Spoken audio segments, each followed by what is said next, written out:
Audio sounds good online. Can you hear me? Yep, sounds great. Thank you.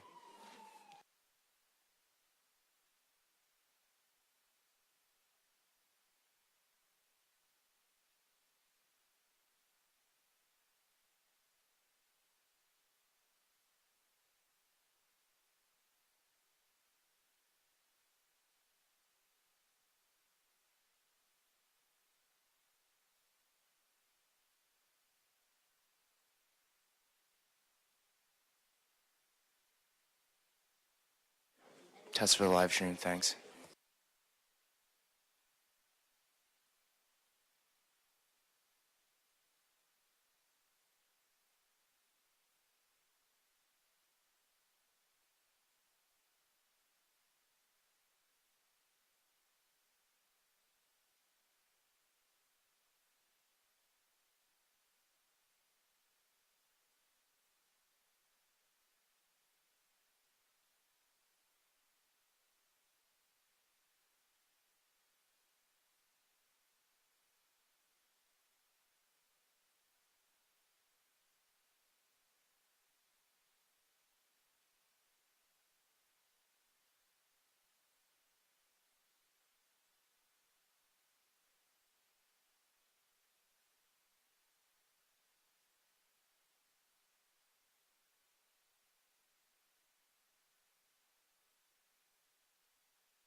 Good evening, everyone. And just call to order our first meeting of 2026. This is our regularly scheduled council meeting of January 12th. As we open the meeting, we'd just like to acknowledge that we are on the traditional territories of the Coast and Strait Salish peoples. Specifically, we recognize the Lekwungen-speaking people known today as the Songhees and Esquimalt nations, and their historic connections to these lands continue to this day. Our first order of business is approval of the agenda. Can I have a mover and seconder? Any changes or discussion? Seeing none, all those in favor?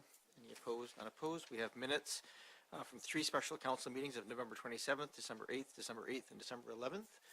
Moved and seconded for approval. Any changes, corrections, or amendments on those minutes? Seeing none, all those in favor? Any opposed? Not opposed? My remarks, I guess one, just a little bit of an off-the-cuff one is just, I think many of our thoughts are with the people of Iran right now, and just think about how hard people fight for their right to representation and democracy and living free, and how we take it for granted all too often. So I certainly appreciate being here and being part of a system that allows for robust discussion and debate and freedoms. My mayor's remarks are very short. One, just want to thank everybody who participated in the New Year's walk and reception. For those who came out, it was a nice day. We got to go do a bit of a walkabout and look at some of the different recreation center amenities, and a great reception afterwards. So thank you to everybody who made it out to that, and to all of council as well. And then we have also just want to recognize staff's put together of the Carnarvon Open House last Thursday, which is asking for feedback on the proposed changes. It was a great turnout. I just want to acknowledge a couple of things. Well, one, the online feedback for that is still open, so please, if you're interested, participate. We tried something a little new this time, which was providing a daycare center, sort of a kids' entertainment area adjacent to the public input time. It was very well used and very well appreciated, so I just want to express my appreciation to the staff for putting that together, because it allowed people to bring their kids and have their kids entertained, and they participated fulsomely in the feedback. That's all of my remarks for this evening, other than Happy New Year and welcome back, and we have a big agenda, so we're going to get to it. Our next order of business is a public comment and question period, so this is an opportunity we have at all of our meetings to allow for the public to talk to council about items that aren't on the agenda, that are of general interest to Oak Bay. So anybody either here or online is welcome to raise their hands and come forward. Again, we don't have a lot on the agenda tonight that has public input, so if you're here just to kind of witness and pay attention, that's fine. If there's anything here that you wish, an order of business that's not on the agenda tonight that you wish to speak to, you're more than welcome to do so at this time.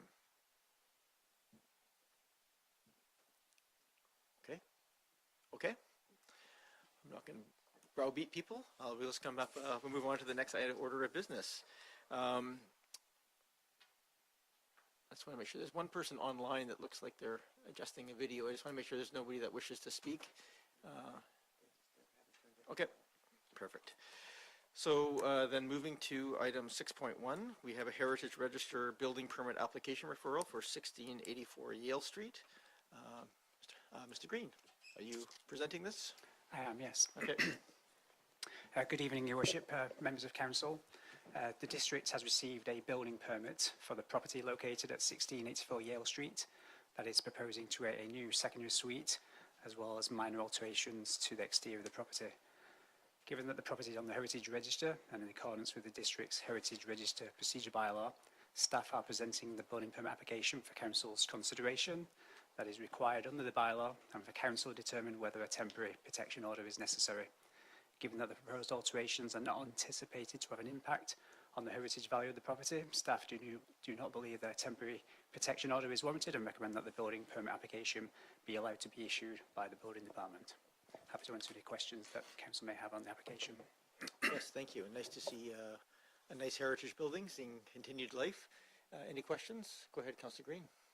Yes, thank you. And through you, thank you, Mr. Green. And I just wanted to ask, I noticed that on page 4 of the report, under advisory body, there is mention of the Heritage Commission. And as the new liaison to the Heritage Commission, I have a special interest in the fact that they would receive referrals. And I just wondered, And I don't want to hold up this application, but I just wondered if there had been thought given to referring this application to the commission at the time it was received for input. Thank you. Mr. Green? Thank you for the question, through your worship.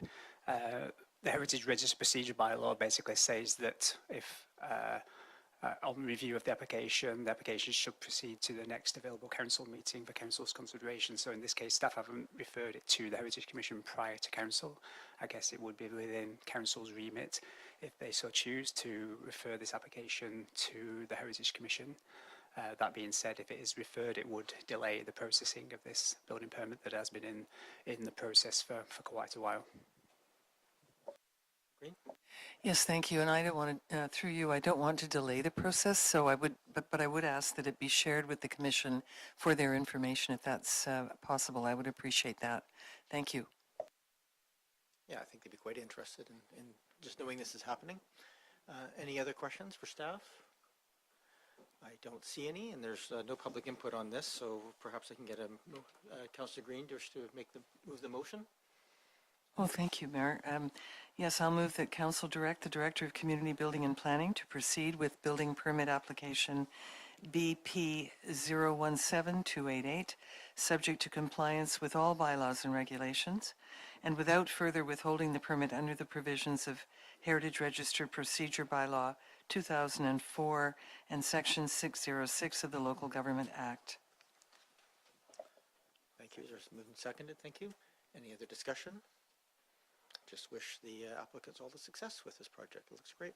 All those in favor? Any opposed? Not opposed. That carries. Thank you very much, Mr. Green. Oh, that they were all so simple. Moving on to 6.2, we have Oak Bay Official Community Plan 2025 proposed amendments, housekeeping and clarification. This is stemmed out of the end of the OCP process where there's a number of minor housekeeping things, and I appreciate staff has also just flagged a couple of items related to a notice of motion later in the meeting, which we'll probably deal with at that time. Again, I will hand this over to staff. Mr. Green, should I give it to you? Through your worship, this my colleague, Mr. Bull, who's feeling a little bit under the weather this evening, will be presenting this from home. Oh, there he is online. I see him. Welcome, Mr. Bull. And for those in the audience, I should probably do more introductions. Mr. Bull is our Director of Community Building and Planning. Welcome. Thank you, Mr. Mayor. A couple of comments as an introduction, and then we're happy to answer any questions you might have. This report follows up on the adoption of the official community plan on some matters that would not be addressed back in December when it was adopted. This relates to a mapping error and also to a range of minor editorial clarifications that are now included in a redlined version attached to the report. In addition, the report also responds to a council request regarding options for 6 stories for 2 neighboring villages, as well as some background information on 5-story non-conforming buildings and the potential of staff delegated approvals for infill housing development permits. Mr. Green and Mr. Brown are with you in the chambers to provide further detail where needed. Thank you. Thank you very much, Mr. Bull, and I hope you're feeling a little better. We move to questions from members of council. This is a fairly comprehensive and lots of pieces. There are essentially 3 really pieces here. I think that their report flagged. One was to proceed with the red line changes as attached. There's a question around the building height in neighborhood village areas and at what point to look at that. And then infill housing delegated approval, another point raised. And yes, and I think there is at least in this questions around how to deal with the non-compliant 5-story buildings and a couple of options there. So if we wish to deal with that here, I think that would be not inappropriate. And so with that, we also just had some correspondence from the Uplands Neighborhood Association as well, with some suggested tweaks, and I think we might just want to have a bit of a discussion on those as well. In fact, maybe I'll start there just to make sure everybody has a chance to see that correspondence. I'm not sure to give this to Mr. Bull or to Mr. Green, but they were just flagging a couple of sort of text type changes and pieces there. I wondered if staff had a chance to read through those and had any comments on those suggestions? Mr. Bowl? If you don't want to deal with it directly, I'm fine with that. I just thought I would just give that opportunity up front. Oh, thank you, Mayor. I appreciate it. Yes, we have reviewed the comments, and there are further clarifications, editorial suggestions that yeah, could be included. And they're not really changing the meaning of the infrahousing development permit area or the uplands policies for that matter, but they do provide a bit of added consistency and some suggestions. Thank you. Okay, and just maybe in the matter of interest of time and not wordsmithing at this table, if council's had a chance to read them and they think that they make a sense, then we can just give general direction to have staff review them and include them as they, if they're again sort of minor and administrative in nature. Questions? Go ahead, Councillor Smart. Thank you. To you, Mayor, just as a question, just with regards to your most recent comment, was that with regards to the letter from the Uplands Neighborhood Association as well as the letter from the Friends of Backhoe Creek? I didn't have the Friends of Backhoe Creeks in front of me, but we can have a consideration of that as well if you wish. There was, so through you, Mayor, to staff, there was one question brought up around could we also include dark sky principles in the description around the uplands? And I just wondered if I could, through you, Mayor, ask staff if they felt like there was an additional opportunity to describe the dark sky principles in that area, or if they felt like it was covered in the OCP already. Sure, I might give that to Mr. Bull.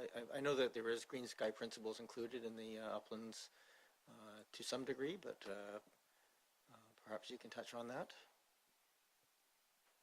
Thank you. I'm wondering if Mr. Green, he's probably might have examples from recent approvals. We did add that dark sky wording to development permit areas, shoreline and stream side.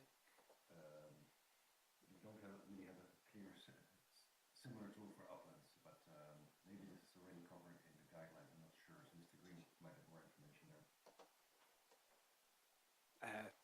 Through your worship, no, there is no reference to dark sky principles in the uplands guidelines that we've now incorporated into the OCP. But my understanding is we still have, I'd have to double check this, but I thought there was still a a general policy somewhere in relation to dark sky principles, because I recall from a year or so ago when council was debating the change in lighting in uplands, dark sky principle policy did pop up in that discussion. So I presume that policy still exists, but I would have to do a little bit of a search to determine if that policy in the general policy of the OCP rather than in the DP guidelines or in the uplands guidelines exists somewhere else in the plan. Sure, okay. And I think it probably begs the question of if the uplands is worthwhile, then why not everywhere else in Oak Bay if that's going to be the policy in the place. Okay, Councillor Brick, Smart, anything else? Thank you. There was one additional housekeeping item that I mentioned to staff, and they requested that I bring up in the meeting, and it might be fine just to share it and if there's any concerns, but it was just on page 65 where there's a bubble diagram around community well-being, and I believe the "and" is in the wrong spot, and so I just wanted to flag that, and staff asked that I bring it up at the meeting because they didn't feel it was merely correcting something. I don't believe it changes the intent, but I believe it should read community and social well-being. The page of the official community plan number 65 or page 65 of our agenda package, or of our report? Page 65 of the actual official community plan, I believe. No, is it? Oh, agenda page, sorry, agenda page. Okay, thank you. I'm just going to pull it up here. So, and where is that, sorry? Just so we all can look at it. Oh, it's the bubble diagram that was redlined, and when it was redlined, I just believe the word "and" was maybe not put in the most So opportune home-based spot. business bubble? Is that the? Just bringing it up myself, 1 second. It might now be page 66. So it used to be commercial, institutional, and social well-being, and I believe that it should be changed to community and social well-being, but perhaps I misunderstood the intent, so I just bring it up for clarifying. Yeah, sorry, I don't see it It's on that the, page, so maybe just, what page number is it in the So OCP? in the OCP, it's page 7. Way too far down, hold on.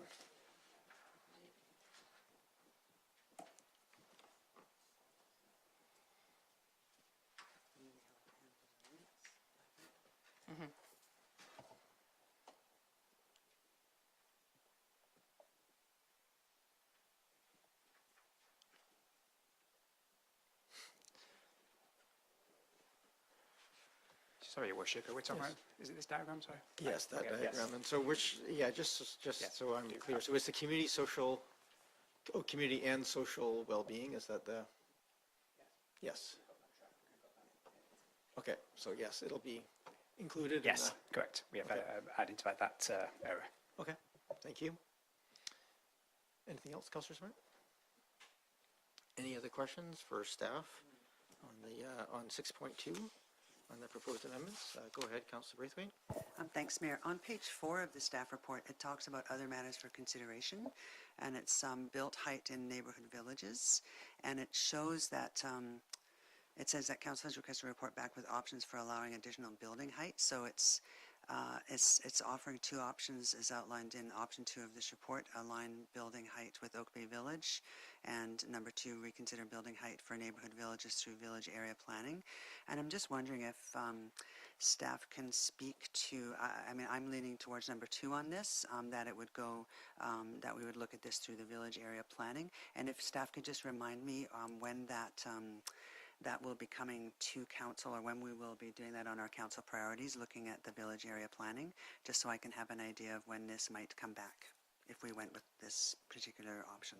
Sure, I think council has to set some priorities on that. I think that report is coming back at the end of January, Ms. Hunt? Yes, through your worship to Councillor Braithwaite, there is a fulsome report on community building and planning work plan coming, and that will form part of that, and council will provide direction on that project. Thank you so much.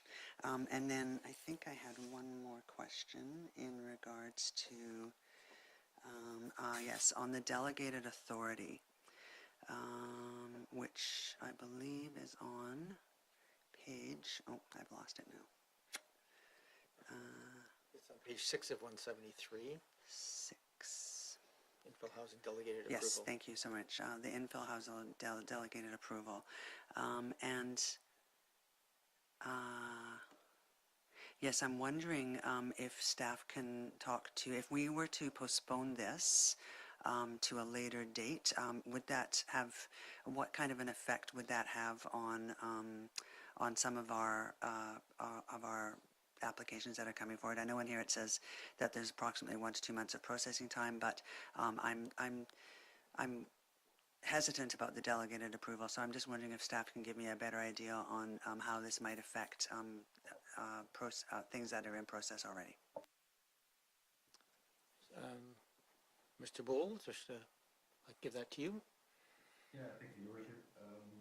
Yeah, this came up in December, of course, the new OCP coming into place, so a number of projects were clearly well underway. They're not going to be subject to that. Yeah, any new applications that have come in or would come in this year will be required to follow the development permit process. So I'm not sure if we have any just yet in the pipeline. It would affect only the new applications for applications that are further along. They would be either they would probably have the building permit already or be very close. So that's how staff's implementing the new direction. Thank you. Thank you. Anything else, Councillor Braithwaite? Thank you. I think that's it for now. I may have one question in a moment. Thank you. Okay, thank you. Other questions from council to staff on the report? Yeah, go ahead, Councillor Smart, and then I'm probably going to just suggest we move through the options one by one and have a discussion on them. No, that's great. I just wanted to ask you, Mayor, procedurally, if I potentially had an amendment for option 1 with regards to particularly the 3 properties that were being dealt with as a housekeeping change. Would you accept that as a amendment if I wanted to bring forward a motion around considering another designation for those 3 properties, or would you consider that a motion arising after we move these 3 motions? Thank you. That's a good question. I mean, I'm tempted to have a discussion tonight, but I do appreciate there's probably some context that council wants to consider in that might take a little bit more than as a housekeeping matter. Yeah, the problem is, of course, it's you know, our opportunities to discuss OCP, although not as long a time frame in between each as it is has been in the past. We anticipate sort of having these conversations a bit more frequently. It still may be some time before we would have that piece. Yeah, so your motion would be to amend those designations from townhome to something else. Is that correct? I think, you know, I think I'd probably allow it to have a quick conversation on it, and if there's a desire from council that we you know, actually just to want more information, I'd certainly consider that, but we can hear those arguments, so I'll take it now, and if I can, when you make it, if I agree with that, then I can be challenged as that in that ruling. Okay, I don't see other questions, so I'm going to get to the motions in front of us. Certainly the big one here is the proceed with the red line changes as outlined in attachment 1, now with the switch of the and that council directs staff an amendment to the official community plan to update and correct those housekeeping issues as laid out. There's 2 other pieces, or I think really one. I think Councillor Smart, you raised the question. I didn't. Up to you if you wish to raise the pieces from the around dark sky across beyond what it is right now in the OCP. And I think if people have had a chance to read the uplands pieces, they seem to be housekeeping. We may want to include, I think this would be a general direction of staff to consider those, and if they're deemed to be minor, to include them in the changes. That would probably be my recommendation. So, so right now, actually, have we had the motion moved? I don't think I did get the motion number 1 moved. So I'd probably rather do this, have the original motion moved, and then we'll take amendments to that to make any additional changes. So look to someone to move the recommendation. Moved and seconded. Thank you. I'm going to do probably the simpler one first, and that's probably the uplands one. If just to amend to include to refer that for inclusion at staff's discretion for those changes. Moved and seconded. Okay. Thank you. So that's the first amendment. Any discussion around those asks? No. Okay. I'll go ahead, Councillor Smart. Would you like a separate motion to include the additional things from the letter from the Friends of Backhoe Creek, or can we combine that in one? Let's do them separately. I think it's a lot just cleaner and easier. So not seeing any other discussion. All those in favor? Any opposed? Not opposed. So those suggested wording will be reviewed by staff and incorporated as appropriate. Other motions to amend? I think Councillor Smart, you referred to a couple that you might be interested in including. Yeah, thank you. I would just move a similar motion for staff to reflect upon the letter from Friends of Backhoe Creek and include in their discretion additional clarifications in the OCP. So can I just specifically what it is you're referring to? For me, it is specifically the potential to just include dark sky principles in the wording for the uplands. Okay. I'm going to just okay. Probably suggest that if dark sky principles are part of it, maybe just for all of Oak Bay. I'm not sure what separates the uplands from the unless it's because if it's a change to the siting and design, then it's not an OCP piece. But if it's a policy piece, it might be more appropriate for the district as a whole. I'm struggling here a little bit in the sense that I don't know if that's a substantive enough change to trigger a bit more of a discussion around the community, because it does have an impact on people sort of lighting and so forth on houses. Not that it's probably a major impact, but a piece. So just for clarification, Councillor Smart, just because I think if it's an uplands design piece, then we might be able to deal with that outside of the OCP, and if it's community-wide, we might struggle a little bit with this as a minor amendment. So Yeah, I guess this is struggling why with it. specifically I wanted staff just to take it away and consider it. And I think the reason the Friends of Backhoe Creek brought it up was just particularly because of the biodiversity and the nature in that area, and how important specifically dark sky principles are, and the fact that we had included it in various other aspects of the development permit areas. And in a sense, the wording in the uplands is almost of a similar fashion to another development permit area. It's different, but it's, so that's why I believe, I agree it is complex, and that's why I really appreciated the flexibility of the motion around the uplands letter, and I thought we could deal with this one in the same fashion of letting staff deal with the common sense of whether it was really redundant or necessary. I do separate, because one is really just language versus a policy, but maybe I'll go to Mr. Green here on this one. I'm not sure if it's, in terms of if council wishes to consider dark sky principles inside the uplands, is that appropriate within the OCP, or is that something that we might, is that best dealt with in other, since we have design guidelines for the uplands? I'm just curious if it's maybe simpler to deal with it in that way. Over to you. Thank you, Your Worship. Obviously, it depends on what the council is wanting to control when say in the uplands. Is that in relation to private property or in relation to public policy? So I did find that we do have a general lighting policy, which is essentially a carryover policy from the previous OCP, which talks about establishing Oak Bay as a dark sky community and limiting illumination of the night sky and light trespass, balancing this with the need to light high-use sidewalks and paths for safety reasons. And then we do have a policy, again, probably more directed at the district in relation to when district lamp standards are being replaced, consider energy consumption and dark sky principles without compromising light levels required for pedestrian safety. Yeah, so it depends on, I think it depends on what council is trying to control, whether that is, essentially public property or private property. If it's in relation to private property, then it would be that the uplands guidelines would need to be amended to reflect that dark sky principle. So thank you for that update for us. So it's included in there currently across the district. So does that help guide you? No, I think it's a really good differentiation. Thank you through Mayor to staff for clarifying that. I can go back and reflect on the letter more to see if it was really an ask around private property, and if that really is something that, again, I think this takes a little bit more. So perhaps I'll take it away, look at it a bit more, and if necessary, I can bring it forward as a notice of motion if it is something that isn't already covered. Thank you very much.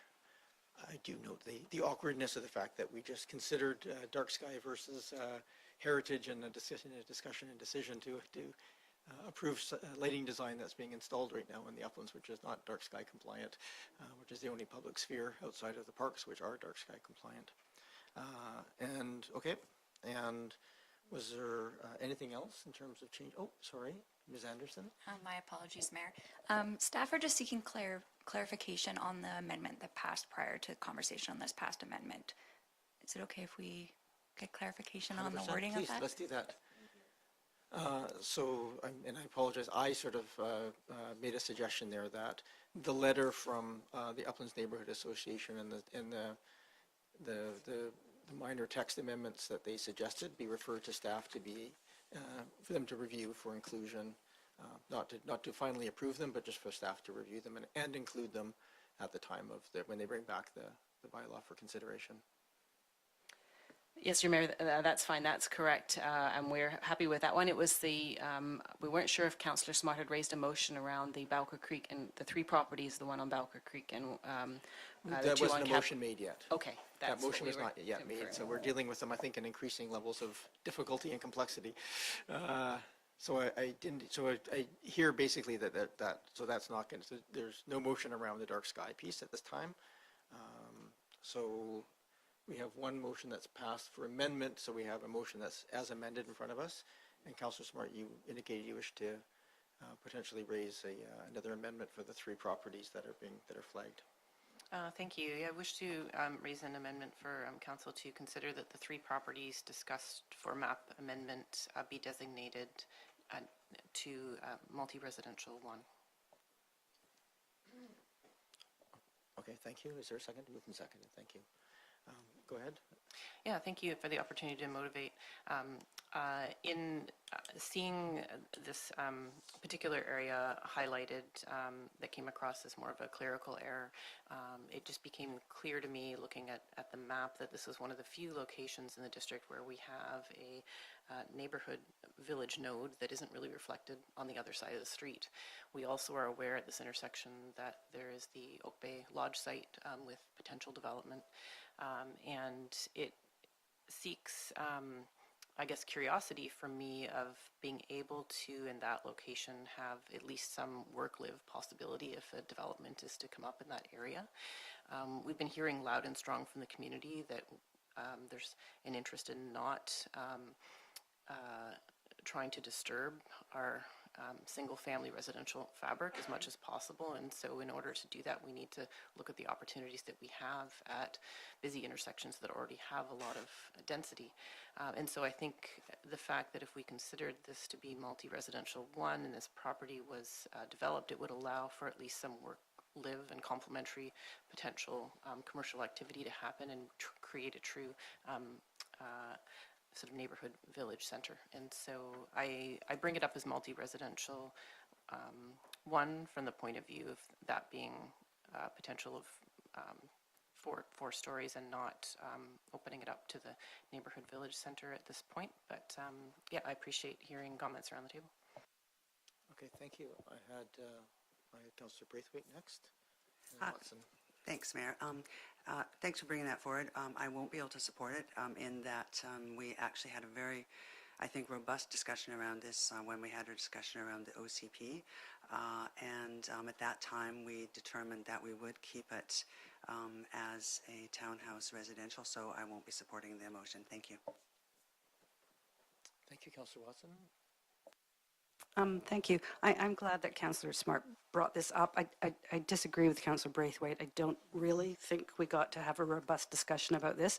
I think it is a very interesting opportunity if you actually go and evaluate the site and you see it in proximity to other major development. It is completely contiguous and adjacent to what we already have as multi-unit residential on Cabra Bay Road, the Backhoe building, and of course this site for which we have very high hopes right across the street.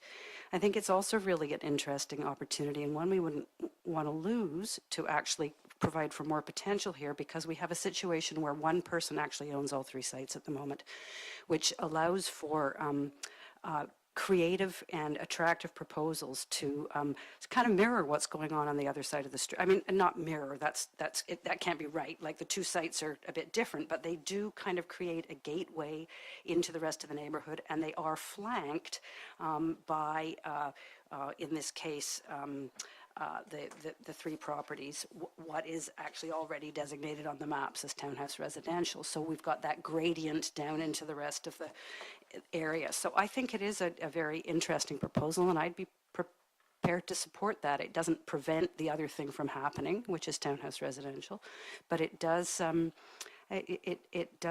sort of create opportunities for more kind of neighborhood service and focus right at that intersection. Thank you.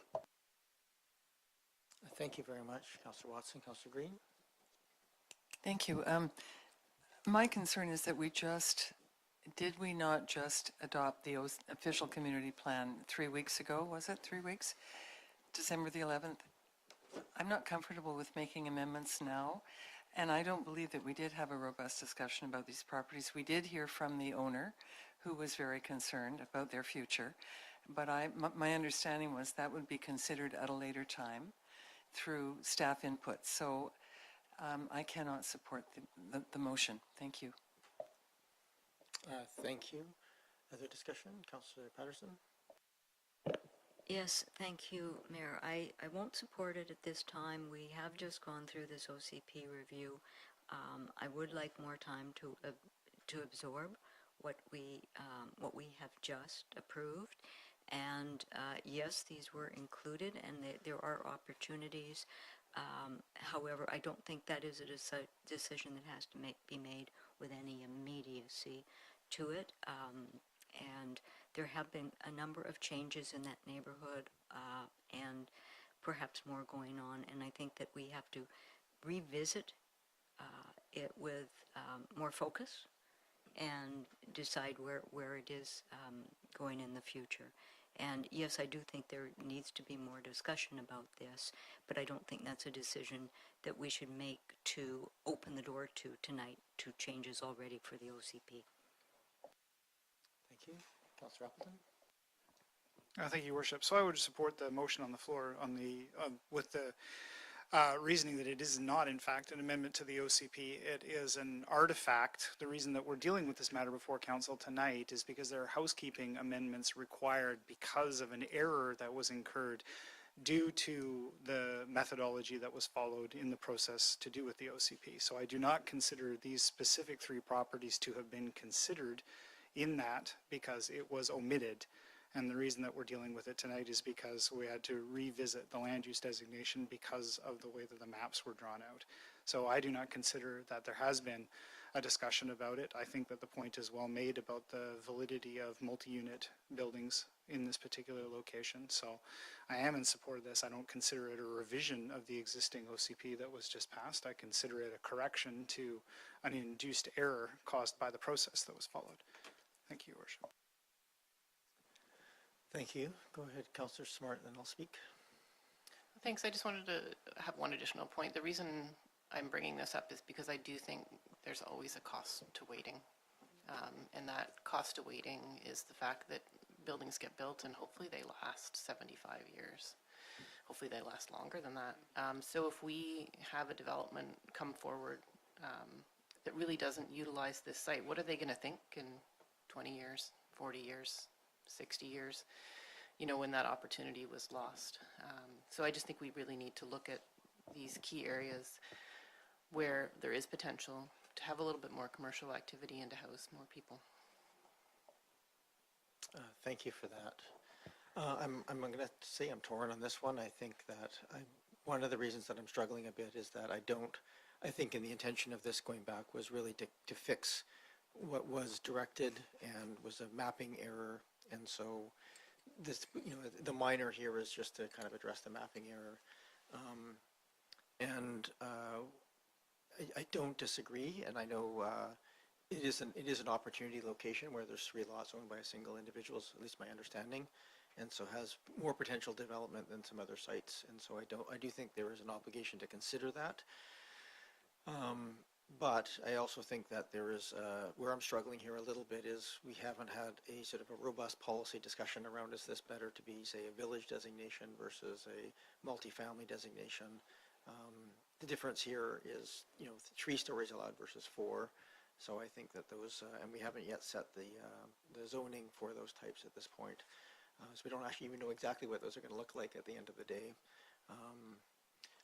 You know, I think one of my pieces and rationale for being a little bit more conservative in laying out the 15,000 or so allowed units in the OCP as it stands is that the review process, if it's in the OCP, can't go through public process for public input. It's all public input is prohibited. And so I think in this case where it could be either, I think there's 3 valid forms here. I think it could be reasonably 3-story row houses. It could be reasonably a neighborhood village site, or it could reasonably be a multifamily. I think that probably deserves a little bit more discussion than us being able to have it here with a little bit more input from staff to help guide that as well. And I wouldn't actually even mind hearing from the owner of the property as to what their hopes and dreams are for that, because sometimes their vision can help drive some of those changes. So I'm having a very hard time supporting the motion as it stands right now, just given the timing and I think the intention of tonight's meeting, which was the minor housekeeping pieces. So I think at this point I'm not going to support that, but I think if I had a public message to give here, I think that piece of property is open to consideration for something different. just perhaps not immediately for us to include in the OCP at this point, but I would encourage the owner to bring forward what they think is a good development for that site. And certainly as we go forward with the village planning, this may be a good place for us to consider flagging as an appropriate place for it. So there we go. Any other discussion on the motion? So the motion right now is to amend those 3 properties from what it is right now to multifamily. Wish to speak again, Councillor Smart? Go ahead.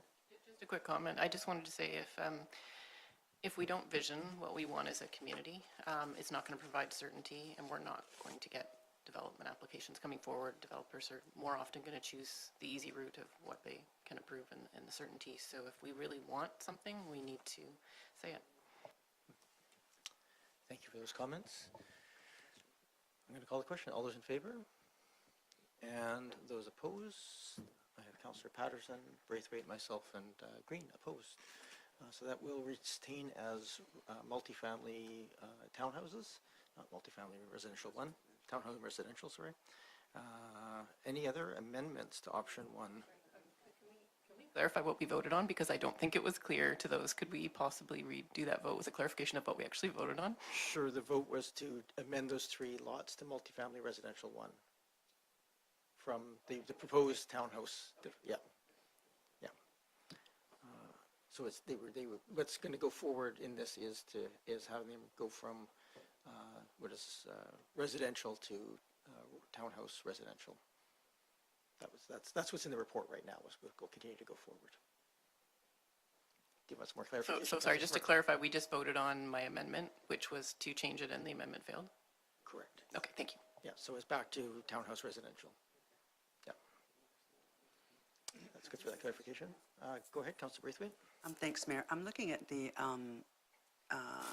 recommendations, and as I go through the staff report, are we going through each one of those, like the housekeeping and wording, and then it said map correction, which we just dealt with, and then it says infill development permit area. If we just now go ahead and approve the staff recommendation for the housekeeping, does that include everything else in this memo? Because there are sections in here that, like under the other matters for consideration, that I would like to see that it looks like we have a choice, either number 1 or number 2, and in the 5-story multi-unit buildings, we have 5, 6 different options, or 4 different options, or something for that. Appreciate the chance for absolute clarification. I believe what we're talking about is the red line versions that are in the report, which are everything other than preceding the other matters for consideration. That all of the matters and the other matters for consideration, building height in neighborhood villages, 5-story multi-unit buildings, et cetera, or infill housing delegated approval, those are not included in the red line version. Is that correct? Yeah, so yes, thank you for that clarification. So what's being on the floor right now as amended is everything before that, and the, including map correction and so forth, but not the other matters for consideration, but at this point now including the direction for staff to also contemplate the language as submitted on the uplands piece. Okay, I'm going to call the question. All those in favor? Any opposed? None opposed. We then move, so now we have the option for other things. So we have, I had 3 sort of potential pieces. The building height in neighborhood villages is the first one in the package. Councillor Smart? Oh, my apologies, and perhaps this will just clarify, but I thought we were going to go on potentially to option 2, but I will, I would be happy to move option 2, but if you're going another direction, I just need more clarity. The language in the reports is a little pieces, so you're referring to the options at the end of the report here? Yeah, so that's correct. There's option 2, option 3, and then I had a, yes, those are the other pieces. I'm going to just, depending on where people wish to do, there's a consideration of the 5 units, which is reported in here. We can deal with as the motion later, or we can deal with it here if it's a minor thing. I think if it's so yes, option 2, building height in neighborhood villages, is there for potential consideration. Yeah, go ahead, Councillor Smart, and then Councillor Braithwaite. Yeah, I would like to move option 2. There's 2 choices, so I'd like to move part 1, that council directs staff to align building height for neighborhood villages with Oak Bay Village and multi-unit residential 1. In the draft OCP amendment bylaw? Correct. Okay. Is there a seconder for that? Moved and seconded. You have the floor. Thank you. I just want to motivate that I just think that particularly with these 2, so this is the option that we're dealing with regards to, I just noticed that the motion from staff doesn't specify the 2 specific village areas, so I would like to specify the 2 village areas in my motion. Okay, so why don't you revise your motion to name the villages? Okay. So the council directs staff to align building height for neighborhood villages at Cedar Hill Cross Road and Henderson, and Cadborough Bay Road and Fowl Bay Road to align with Oak Bay Village and multi-unit residential 1 designations in the draft OCP amendment bylaw.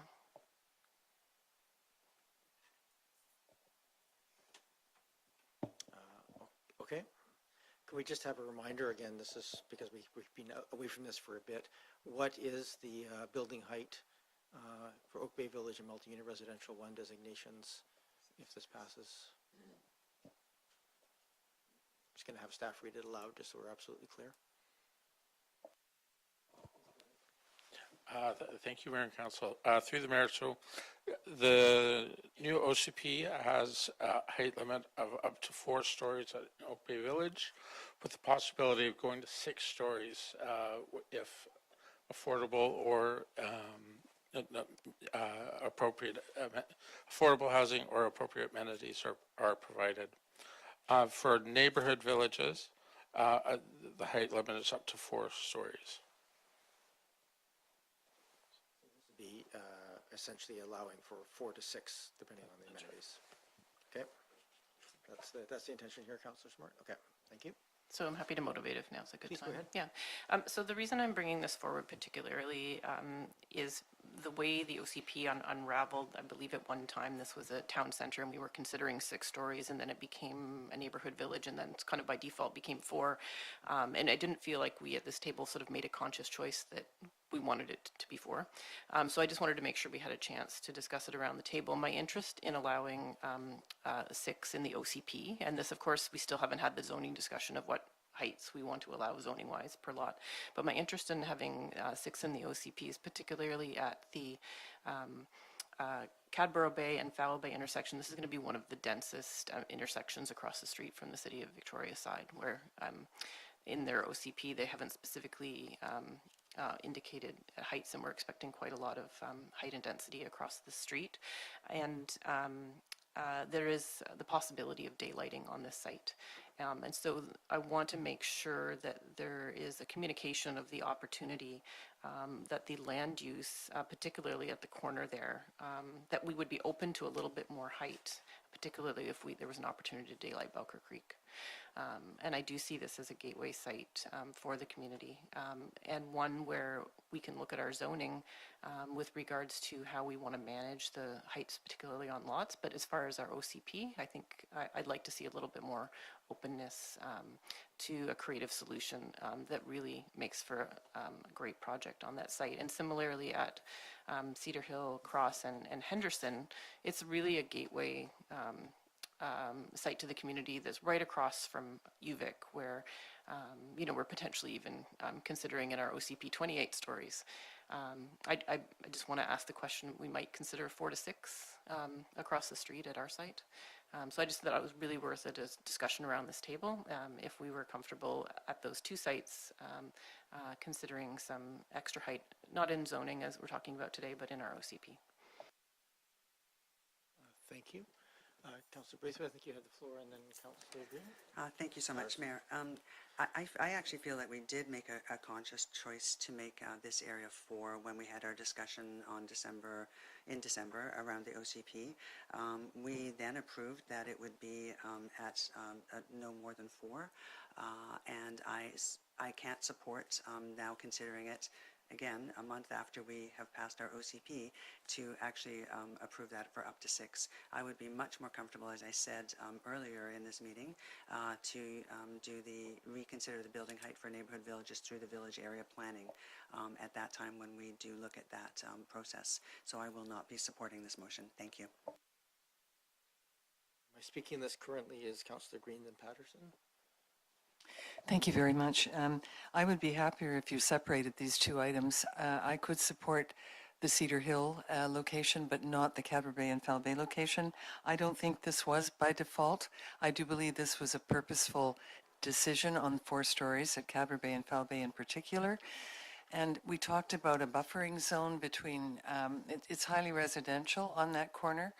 And so I cannot support the 6-story max, but I clearly remember that we had input from the community about this location as well.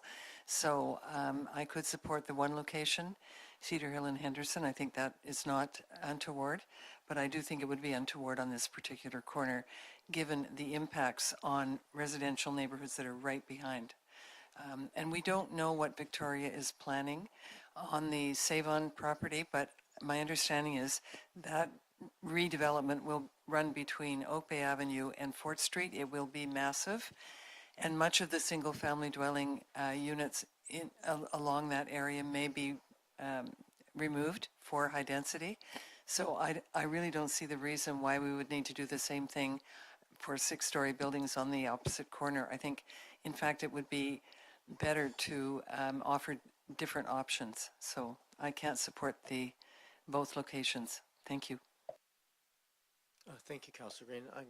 Before I go to Councillor Patterson, Councillor Smart, I'm somewhat inclined to allow for a separation of the vote when people ask for it. So think about that. If you have any want to speak to or against that, feel free. Councillor Patterson. Yes, thank you, Mayor, and I don't support it, and part of it is for part of what Councillor Smart gave as a rationale to accept it, and that is that there has been a long-term plan for daylighting of Backhoe Creek, and I think that that area needs to be looked at with that. When we had the discussions on what to do for the OCP, we did not particularly get into some of these the minutiae of it, and quite honestly, there wasn't as much time as had we chosen our own schedule. We may have actually done some of this work, but I think that given that the community has had a long-term statement, is certainly since I came to the community, about the Backhoe Creek and the green belt that it could provide, that it could give us very exciting prospects about a walkway system beside the creek and a green belt for housing developments in the future.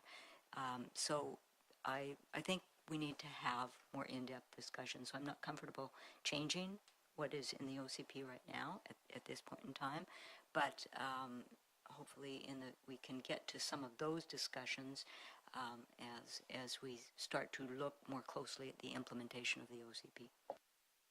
Thank you. Before I go to second-time speakers, I'm going to go to any first-time speakers if they wish. Councillor Watson and Appleton.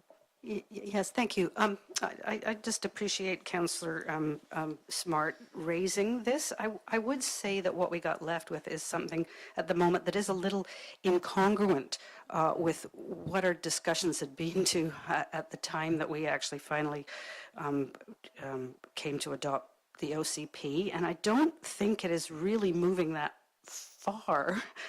And it's giving us some flexibility to achieve some benefits there.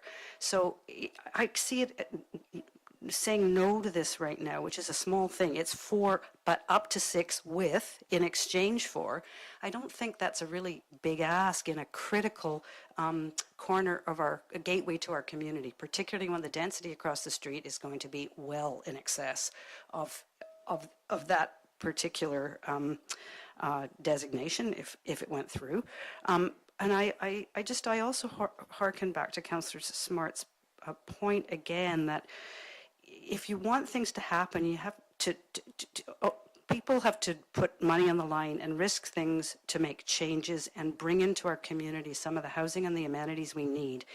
And I think it's our job to actually help that to happen because we need change and growth. And so making this 4 and then signaling that's it, as she says, time is kind of money and perspective, and people will think about doing other things. I don't think saying going from 4 to could be up to 6 with in exchange for some benefits is a bad thing to do here. And I don't think the sky will fall, and why not do it now as opposed to waiting for a process that may be many months or even years away from coming to fruition. So I'm happy to support this right now. I don't think it's so far removed from what we have in front of us. Okay, thank you. Councillor Appleton. Thank you, Worship. So I support the amendment that's proposed primarily because all of the driving factors that influenced the layout of potential density that were analyzed through the OCP remain true. So the locations where higher density is most appropriate are near amenities and near transit. And those things are planning tenets that are consistent across the board. So the locations that are proposed for potential increased density, not zoned for additional density. This is an OCP limitation that provides for the possibility of additional density. There are fundamentally no other locations in the municipality that are more appropriate for a possibility of increased density than the sites that are proposed here.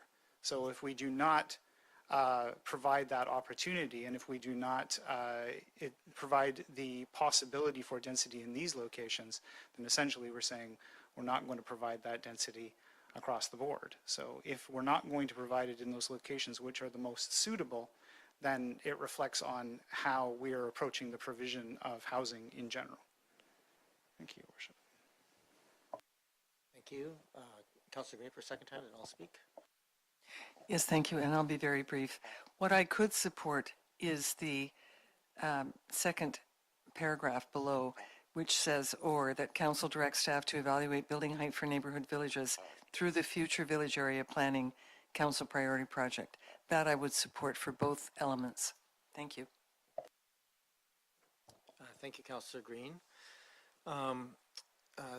Speaking to the motion that's in front of us, I think the points made both sort of for and against are all very reasonable. It is a logical place to consider higher height or higher density. But I do also recognize there was a letter received from the Friends of Backhoe Creek and their desire to have their request of us to consider this on that option, which is to do it as part of a village planning process. From their perspective, and I tend to agree, is that we have a commitment to a 100-year plan of the Backhoe Creek for daylighting. There's definitely a significantly difficult intersection for high density and for daylighting at that location.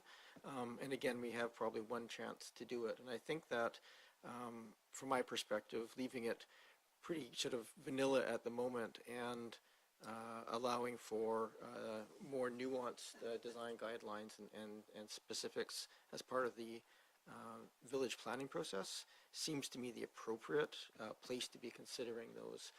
We're really looking at one corner, after all. It's not an area or a zone. It's really sort of one particular corner, and a corner that the creek runs directly under as a complicating factor, which limits the parking. It limits some other pieces. So. And I think the point made, I think it's a cleaner yes to the one up by UVic. That's a corner lot that has some minimal impacts and no such underlying geotechnical issues attached to it. So I can't support it at the corner there, just because I think that deserves a bit more planning attached to it. But and maybe that's and I think really if left alone, that would be the process that was undertaken, because we have that village planning process. But I had a request. There was a comment about the possibility of separating. If there is a request from council, I'll consider that to separate the two sites. But if not, then we'll just deal with the motion as it is right now, which is to ask for the two site changes. So, sorry, Councillor, you already spoke, Councillor Smart. I saw your hand come up. I'm happy to make a motion to sever two village areas if you want to Separate two consider them. spaces? Yeah. Okay. I'm amenable to that. If anybody wishes to challenge me, I'm happy to take that, but otherwise I'll consider the motion to amend in two separate pieces. So the motion would be that staff to align building height for neighborhood village at at the corner of Cedar Hill Crossroad and Henderson with the Oak Bay Village and multi-unit residential one designations in the draft OCP amendment bylaw. So we'll deal with that first. So this is the one at Henderson and Cedar Hill. Any further discussion on that particular property? Go ahead, Councillor Braithwaite. Thanks, Mayor. I'm still going to vote against this because I do believe that it behooves us to look at all of our neighborhood village areas with the same lens. And so I would prefer that we actually go with the second part of option 2 and looking at the neighborhood villages through the village area planning priority project. Thank you. Thank you for that. Any other discussion? Councillor Smart? Oh, thanks. I'm so looking forward to our urban village planning, but I guess after waiting, 3 years to do our urban village planning as a council and having it delayed again and again because of other very important projects that we've had to put before that, I don't sadly have confidence that we're going to be dealing with the urban village planning process in this council term. I hope I'm wrong. But I foresee that it could be many years before that happens, another council that may not deal with it. So that's why I have this forward today, because I don't have a certainty of when that's going to happen. Thank you. So the question on the floor right now is the motion as it is separated, just at this point consideration at Cedar Hill Corner and Henderson. So with that, I'm going to call the question. All those in favor? And those opposed? I have Councillor Green, Councillor Braithwaite, any others? Oh, and Councillor Patterson opposed. That does carry. Then the second part of that piece, which was the corner of Cadborough Bay and Cadborough Bay / Fort and Fowl Bay Road, that corner.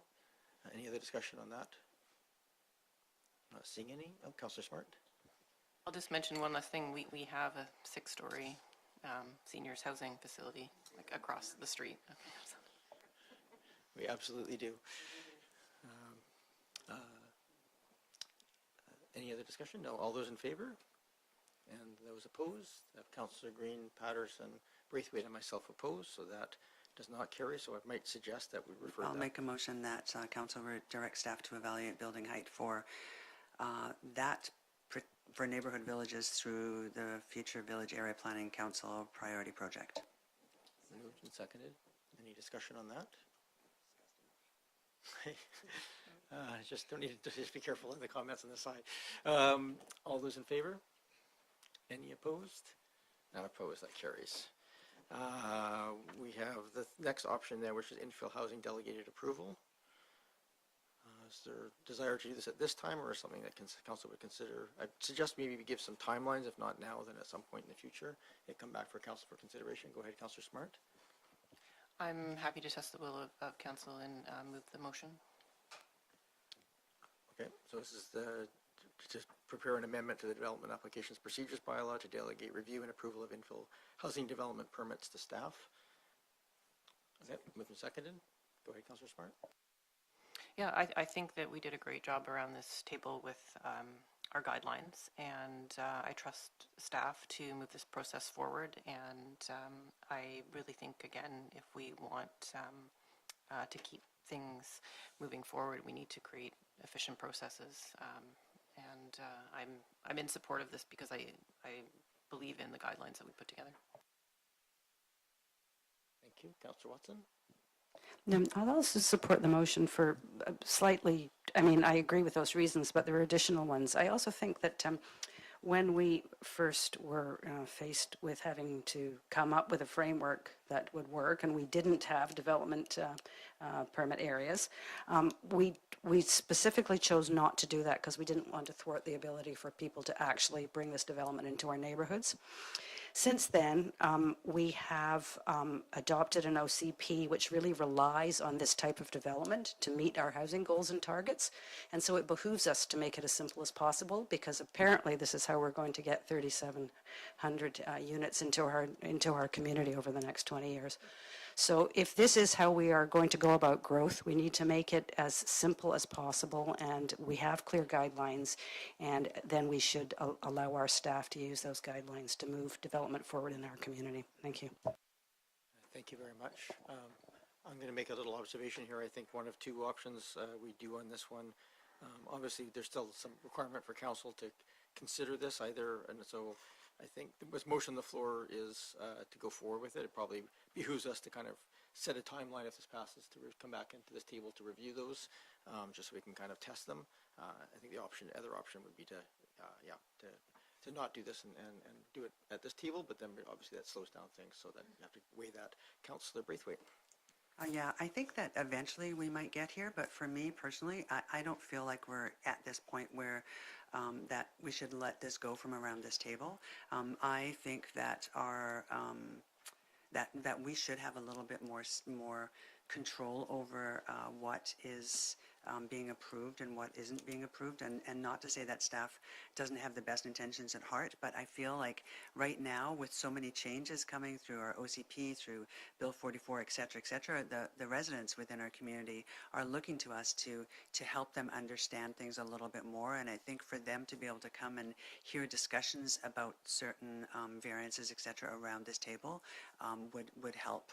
So I'm not going to support this at this time. What I would really like to see is that we would push this to a date in the future. I'm not sure what that date would be, but I would like to see us push it to a date in the future. Thank you. Thank you. Councillor Green. Thank you very much. I support this in principle, but I think the timing is not the best, and I'll tell you why. We have just adopted a new official community plan. I'd like to see that play out a little bit. What I would like to do is see this deferred to 2027, the early part of 2027, for a new council to consider and look at, because at this point we have meaningfully probably about 6 months left of work for this council, and I think it would be I think it would be helpful to let a new council tackle this one. I also have a lot of faith in staff, but I think we really need to see how the OCP plays out over the next few months, and so I think it's a new council's decision, not ours to take at this point. Thank you. Other discussion? Not seeing any other hands. I'll speak very briefly. I'll speak in support of the motion, and I've been torn back and forth on this one, whether or not to go with it now and review it later, or review it, try it out for a bit and just make sure that the guidelines are effective, and then sort of finalize it once you've had that look. But I do think that a lot of time has been spent on the guidelines.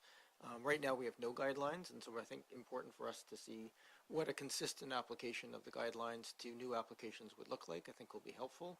I think we're also going to be looking at, have a clearer look at some of the impacts coming at the January 26th meeting, or maybe before that.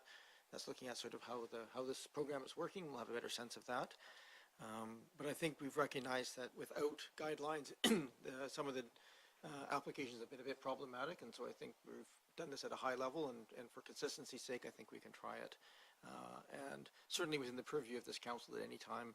And I would really suggest that we do, if this passes, set a date for this to come back to council, just to kind of do a review, kind of like we're doing right now for the infill housing, because I think it's an important piece for us to kind of do a sanity check to make sure that the rules that we've set are working to meet the needs of the community.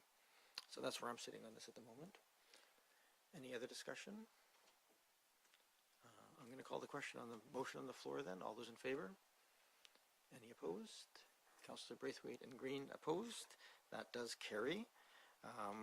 Can I suggest a motion that this be returned to council perhaps in 18 months or 2 years' time, something like that, after these have been sort of tested for a while and we get a sense of what the outcomes are? Probably I'd say 2 years, because it'll be probably that long by the time the first DPAs are actually built and we can see them in their context. I would make that motion, Your Worship, for 24 months. Right, so the motion would be that an update report be brought back to council around 24 months from now. Is that satisfactory? Okay. Moved. Is there a seconder? Moved and seconded. Thank you. Councillor Appleton, wish to speak to it? I think it's entirely reasonable, Your Worship. I've said multiple times during the implementation of the infill housing strategy and all of the work that was noted that was done around the development of standards and guidelines on an Oak Bay basis to determine those standards. I've said from the very beginning that it's a process that needs to be iterative and needs to be revisited once the program starts to roll out and we start seeing evidence of what's being proposed. We do need to evaluate and revisit it on a regular basis just to see whether the product is as we envisioned. So I've been in support of a review of that building process from the very beginning, so happy to support. Councillor Patterson? This is on the Yes, motion. thank you, Mayor. I've supported I supported this going forward because of a review process, and I do think that is important. As Councillor Green said, though, there are a few months left in this term, then it will be perhaps a new council's term, and so you know, I think that 24 months is reasonable, given the assessment that they will have to look at because you're not just going to do it on one or two issues. You've got to look at it on a few. So I think that is entirely reasonable, and it can be modified at that time. And I am glad to know that we are actually formalizing the process of a review so that it does come to the future council for their consideration. So, but I think that we have worked hard at giving the staff delegated authority, and there is still a lot of work to be done on behalf of council's part in some of these things on public engagement for the community going forward. So I think that this is one area that we have already worked on and that we should go forward with it as we planned. Councillor Green? Yes, and my concern is not about delegating authority per se to staff. It's not that. It's that we do not have any form and character guidelines. We do not have DPA guidelines. And my concern is that, DPA, we do not have form and character and design guidelines for infill housing. And that is a vacuum. And as we go forward, we're going to need to address that. So that work needs to be done, and I hope it's done sooner rather than later. Thank you. I think we really do at this point have them in the OCP, and this would be, so they are now in there. Yep, for the DPA, for the development permit areas. So we do have them for the infill. So this would be really just coming back in 2 years to see how they're testing with staff evaluating them. Mr. Green? Yeah, just to let you know that obviously if you advance this evening, we would still be bringing back an amendment bylaw to the Development Application Procedures bylaw to delegate that authority to staff, and therefore there would still be a need to amend that bylaw, so for your consideration in due course, at which time you can also ask for that update report as well. Okay, thank you for that clarification for the process. Okay, I'm going to call the question then. So the motion on the floor right now is essentially to direct that an update report come back on the effectiveness of the infill DPA guidelines in approximately 24 months. I want to hold you to exact dates. All those in favor? Any opposed? None opposed. That carries. I think that concludes our section. Councillor Smart. Thank you. I wanted to make a motion arising that staff insert a notwithstanding clause into the 2025 OCP that states where a building exists at the time of adoption of the OCP and exceeds the allowable number of stories within the updated land use designation, that council may consider rezonings to allow redevelopment to the existing building height. And this is suggested wording from page 6 of 173, or I'm on page 52 of my version of the agenda. Sure, and this is essentially would essentially nullify 8.1, a motion with notice, because this is dealing with that particular matter. Okay, so this moved and seconded. Any discussion on that? Councillor Watson? Yeah, I appreciated staff sort of being proactive on this and providing some options. But in this case, I'm not so sure that that is the right way forward. And I think that there are so many buildings involved. I don't think we understood that when we were looking at this, and now when we've got this staff advice, it's not just one or two buildings. It's actually a pattern of development in parts of the community that we are completely attuned to. We've been living with it for years. We don't have a problem with it, and so to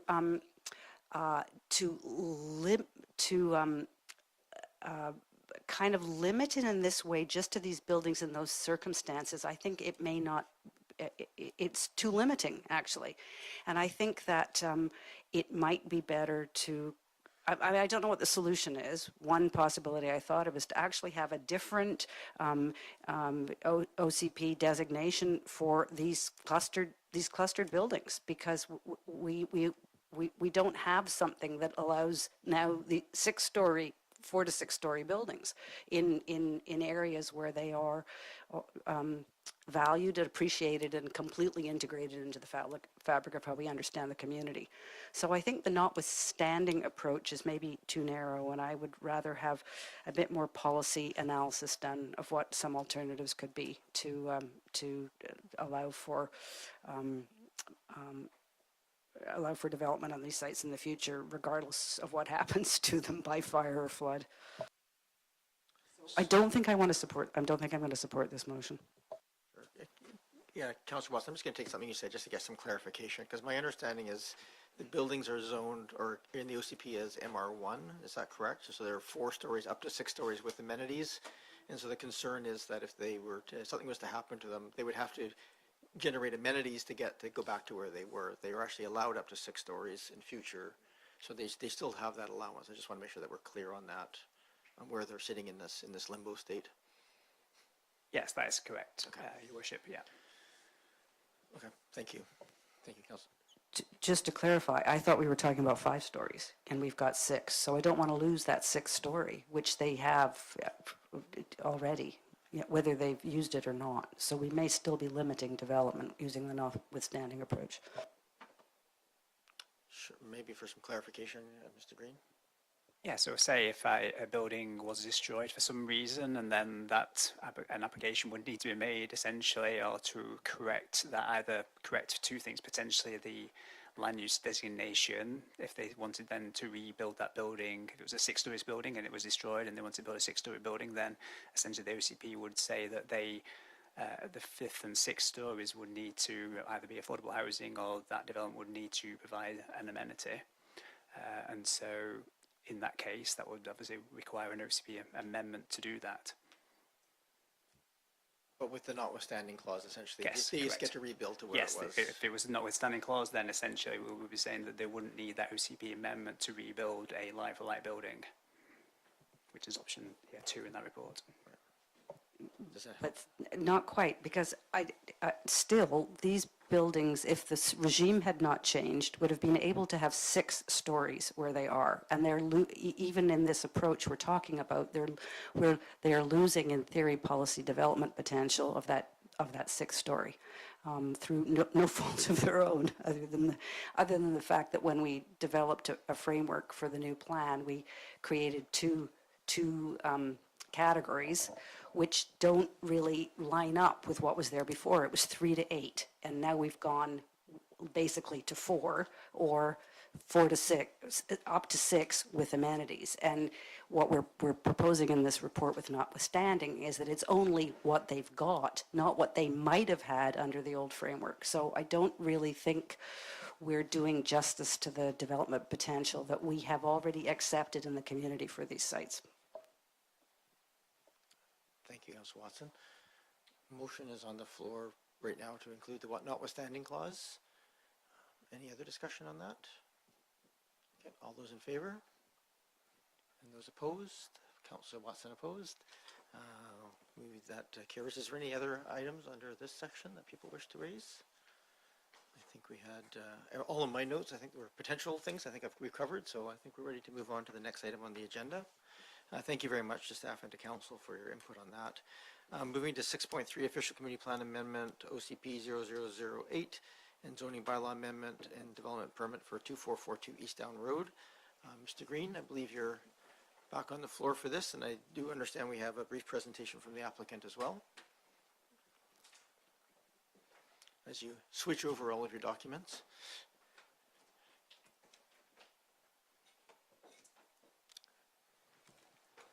Thank you, Your Worship. The district has received an OCP, zoning bylaw amendment, and the development permit application for the subject property at 2442 Eastdowne Road. The purpose of the applications are to redesignate the site from residential to the multi-unit residential 1 designation, rezone the lot from residential R5 to a new comprehensive development zone, and facilitate the development of a new 16-unit 5-storey rental apartment building. This application was reviewed by the Advisory Design Panel on December 3rd, 2024, who recommended Council approve the design of the building. The application was also presented to the Advisory Planning Commission on February the 26th, 2025. The Commission recommended approval of the application with the consideration that a transportation and parking study be undertaken prior to Council approval. Staff note that in response to this request by APC to Council, that the applicant subsequently submitted these studies and which are attached to the staff report this evening. Since the applications were presented to the Council Commissions in late 2024 and early 2025, Council has now recently updated its official community plan, which now sets out a 20-year supply of new housing sites. Staff note that while this site was initially designated in the early drafts of the OCP update as a multi-unit residential 1 site, this designation was subsequently removed prior to bylaw readings and as such now remains designated for low-density, ground-oriented residential uses rather than under the residential designation. As such, and given the importance of the OCP in evaluating development applications, and given that the application is now not in accordance with the new land use framework, staff are recommending that the application be denied. However, should Council wish to move the application forward, staff will provide an option in the report and draft bylaws for Council's consideration. The applicant and his architect, as well as his transportation consultant, are here to answer any questions that Council may have on the application. Happy to answer any questions as well on the application. Sure, thank you. And I certainly welcome the applicant here. I just ask, we've got a presentation in front of us, just if you give your name and, well, Daniel. Put your name and municipality residence or the organization that you're representing, and then off you go. Thank you, Your Worship. I came to the council meeting tonight with the full list of intentions of going through my entire slide deck. Given that it is very clear to me that council has come to this meeting very well prepared and I'm sure has reviewed the materials already, I'd wish to sort of make a much shorter presentation to council if it meets your approval. Selfishly, I'm also curious to see how the next order of business goes. I'm wondering if you will approve the purchase of that cat backhoe after all. Just by way of brief comments, councillors and Your Worship, my name is Daniel So. I'm the owner of the property located at 2442 Eastdowne Road. I live in Cordova Bay. I had made attempts to buy into Oak Bay when I first moved to Victoria, but found myself fiscally unable to do so at the time. I bought this property on Eastdowne Road in 2022, and this was a time when much discussion was had on the lack of affordable housing options in Victoria in general, and in Oak Bay in particular. I first spoke with Karen and Peter of Hillel Architecture to develop some ideas on how this particular property could be used to address some of those issues: housing shortages, the missing middle, and affordability. They came up with what I believe is a beautiful design, and I think you've seen it in your materials. But more than just being beautiful, their design does something special. It brings 16 purpose-built, much-needed rental units to Oak Bay on a large corner lot, which is near and next to 3- and 4-story apartment buildings with substantial density in the area already. 11 of those rental units are 1-bedroom units, which are perfectly appropriate for singles, couples, and perhaps seniors or young couples. 5 of those units are 2-bedroom units, which are perfectly appropriate for growing families. It's not just these families that are helped. We have 16 empty units into which downsizing seniors or empty nesters may wish to move in order to stay in their community, thus providing potentially 16 single-family dwellings in Oak Bay for larger families to then move into. As mentioned by Mr. Green, Oak Bay's Advisory Design Panel has supported this project not just once, but twice, and had recommended that it proceed to council. Oak Bay's Advisory Planning Commission had also supported the project and had recommended that this proceed to council. City staff at certain times had considered this a very good project and a very good location. You may have heard from your constituents about this project, and I'm glad that I can come here today to talk to you so that you can hear my side and perhaps answer any questions you may have. I am the first to recognize that the passage of the new OCP changes things for my proposal, and that is reflected in the staff recommendation before you. As mentioned, the draft OCP contemplated that this very property, because of its size and location, amongst other appropriate other locations in appropriate areas, would have been ideal for multifamily development consideration. The form of the adopted OCP does away with many of those classifications throughout Oak Bay. That having been said, it is my hope that while some of you may have been against what some in the community feared would come from the draft OCP, that being a blanket permission for development throughout Oak Bay, you may also be able to find yourself in favor of good and thoughtful projects which provide much needed rental housing units, which take steps to address affordability and the missing middle in appropriate places in Oak Bay, with city services already in place and which already host multifamily apartment buildings. Thank you very much. I'm happy to answer any questions that the councillors and your worship may have. Thank you very much, Mr. So. I will turn to members of council. I assume there probably are some questions attached to the application. Go ahead, Councillor Braithwaite, to start. Thanks very much, Mayor, and thank you for the presentation. I do have a couple of questions. I think my first ones might go straight to staff, just for some clarification. On the staff reports, there's a credits column on the ACC and the DCC calculation table on page 8, and I'm just wondering if you can let me know what that credit of $71,304 is for, because I'm pretty sure I know, but I just wanted to make sure that I did. Thank you. Mr. Green? That would be when we calculate ACCs and DCCs, we provide a credit for the extent of the existing use or that's taking place on the property. So in this case, there was a duplex, so they would receive 2 times the duplex credit in that bylaw. Thank you. That's what I thought. I just wanted to make sure that everybody in the audience was aware of that as well. And then also, is there anywhere, I mean, I know that the developer has said that they're going to have these as rental units. I'm wondering if there's anywhere that states that these units must stay rental, or could the developer come back to us once it's built and ask that to be changed to saleable units or condos or something like that? Mr. Green?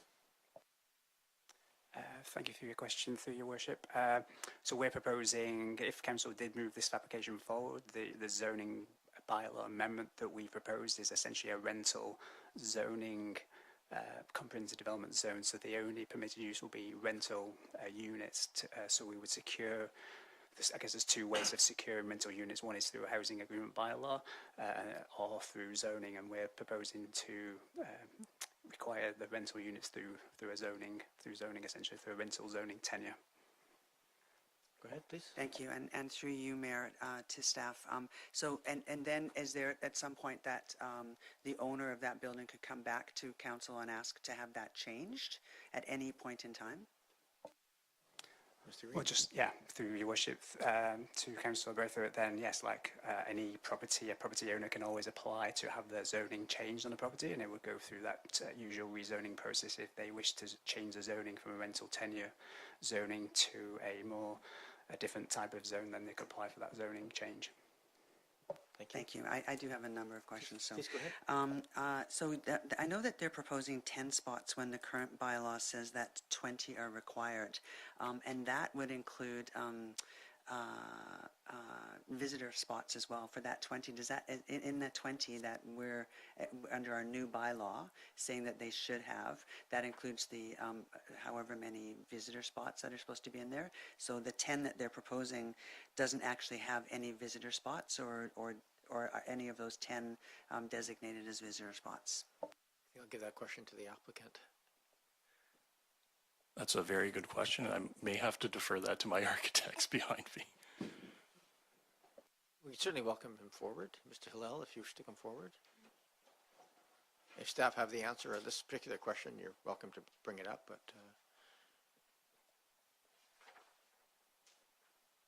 I'll allow the applicant team to find the answer if you want to continue with the questions. Sure. I guess I'll send a question to staff. I also I think he's noticed. actually able to answer. Okay. Oh, no, just go ahead to give your question to staff.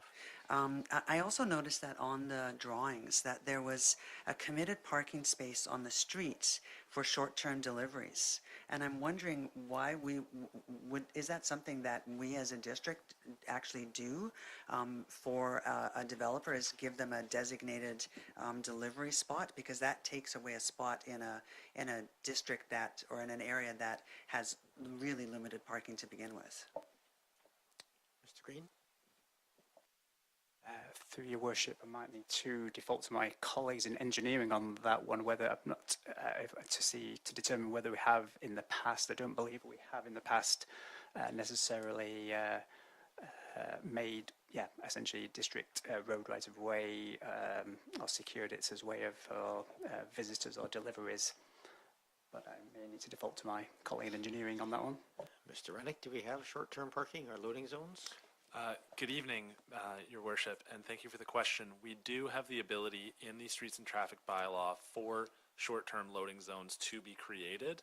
I don't have off the top of my head if that's the type of order that has to be passed by council or if that's the type that has been delegated to staff. However, all of the traffic control orders that have been delegated to staff can also be exercised by council through a motion. Thank you. I am aware of at least a couple on Beach Drive along some of those buildings down there where there's some short-term parking in front. Yeah, in front of buildings like loading zones or something. Okay, thank you. And then as far as, again, I'm pretty sure this goes to our staff rather than the developer, but I know that there's talk of having numerous electric bikes available to the residents that are going to be living in this building.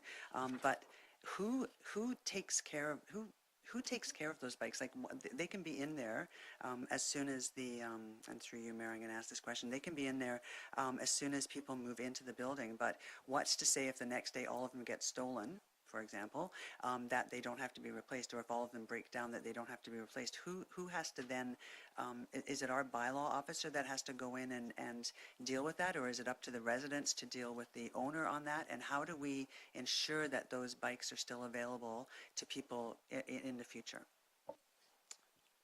Mr. Green, or to the applicant, whoever wishes to answer that about how we manage, sort of continued provision of these proposed TDMs would be Transportation Demand Management, solutions. I'm happy to take it. Mr. So. Sure. Yeah, maybe a question for your colleagues at What Engineering, in case they've got any examples from other developments that they've been involved with. Yeah, so on the Zoom call we have the engineering firm that conducted our parking and traffic studies, Watt Consulting. I believe Mallory Lowe's is here, and she may be able to cast some light onto that. Very good. Welcome to the meeting, Ms. Lowe's. Yes, hello, and thank you. My name is Mallory Lowe's. I am a transportation planner at Watt Consulting Group. Answering through the mayor, your worship.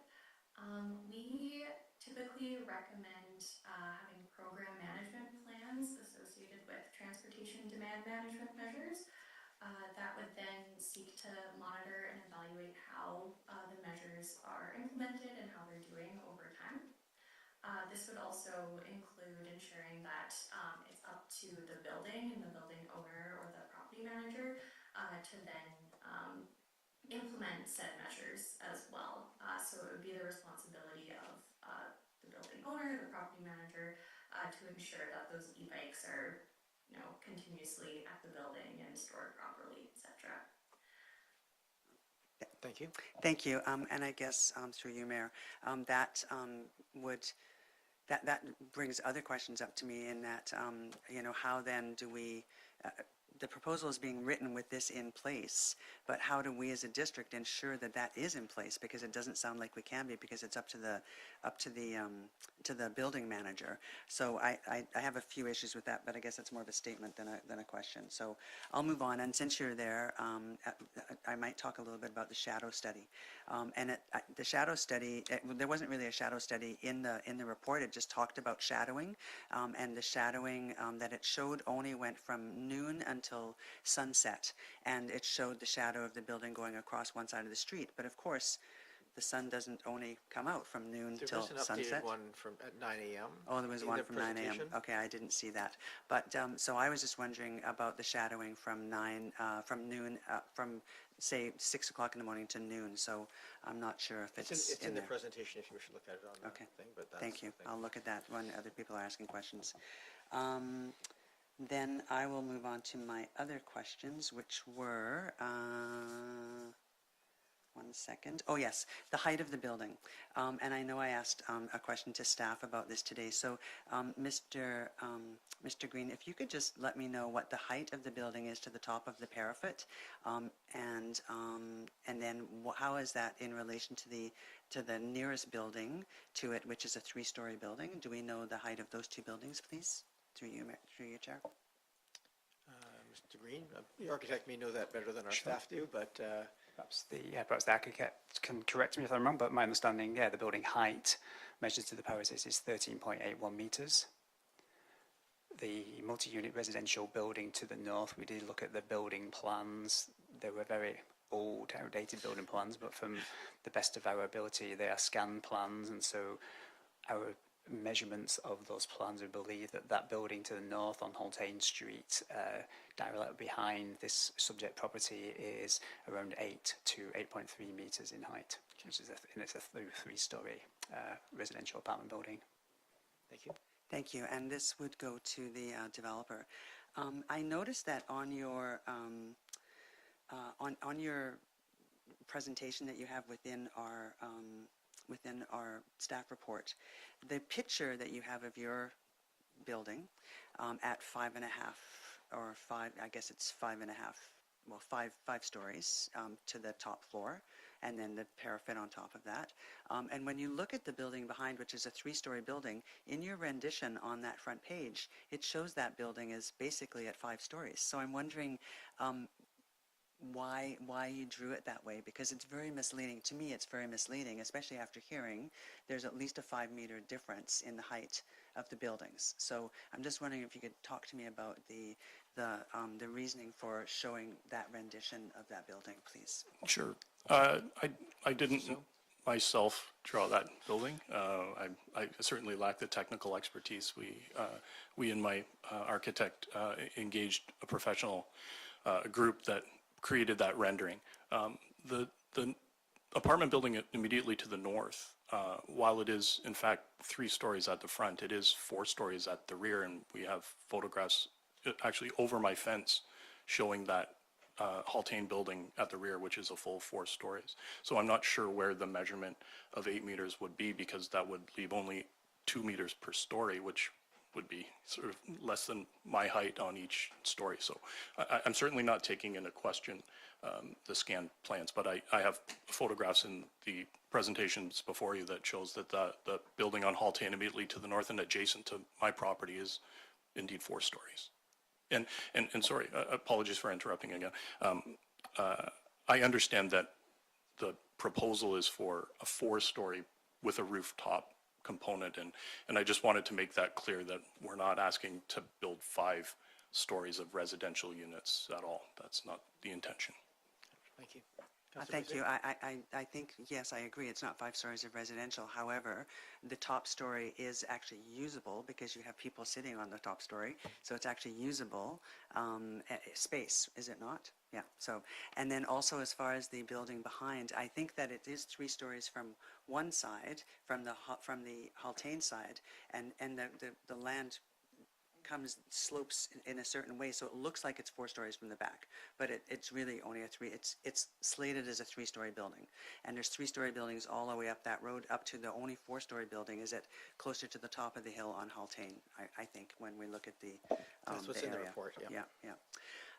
Okay, so let me just see, I might have one more question before I pass it along. You asked that fairly quickly. Just Sorry, one okay, at a I'll time. pass along and I'll come back. Thank you. Thank you. Are there any other questions for the applicant or to staff? Councillor Patterson. Yes, thank you, and thank you, Mr. So, for the presentation. I guess some of the, and I did see the initial presentation at the APC, and I guess the APC did have concerns about the transportation demand management, and part of that is because we recognize that although there are bus routes nearby, some of what is presented in the report I think may be a little optimistic because the service is quite good during peak hours, but off-peak hours it diminishes considerably and diminishes even further perhaps in the summer when UVic and Camosun are not in session.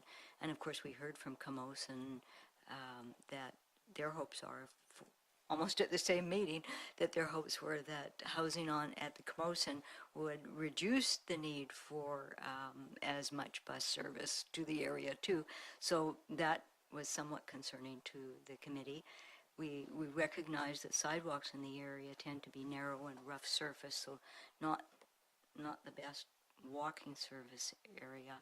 And although the building was planned to have a lot of cycling transportation and a cycling route is planned for the area, that there was an observation that many of the cycling population do own vehicles also, and so that and there would be the short service parking also in the front, which would take parking off the street. So certainly there was a lot of concern, and although I see that the transportation study is in here, it doesn't really address those type of aspects. And I'm wondering if either our district staff could speak to some of those, and it had been raised even by the engineering department and public works about the need for transportation demand management.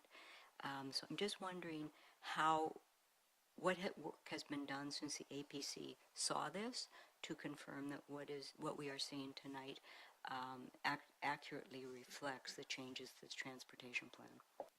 Do you want me to direct that to Ms. Lowe's from Watt? They're the ones who did the transportation study, so I think it's probably appropriate. Welcome back, Ms. Lowe's.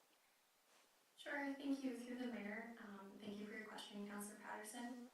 First, want to acknowledge that we hear you. We agree that the transit service might not be particularly adequate enough in the area to support having transit passes as a transportation demand management measure. Which is why we then recommended other measures instead of transit passes that were more conducive to the transportation context of the development. So the measures that we recommended were having shared e-bikes on the property, as we mentioned earlier, due to the cycling connectivity and the cycling improvements proposed, as you mentioned.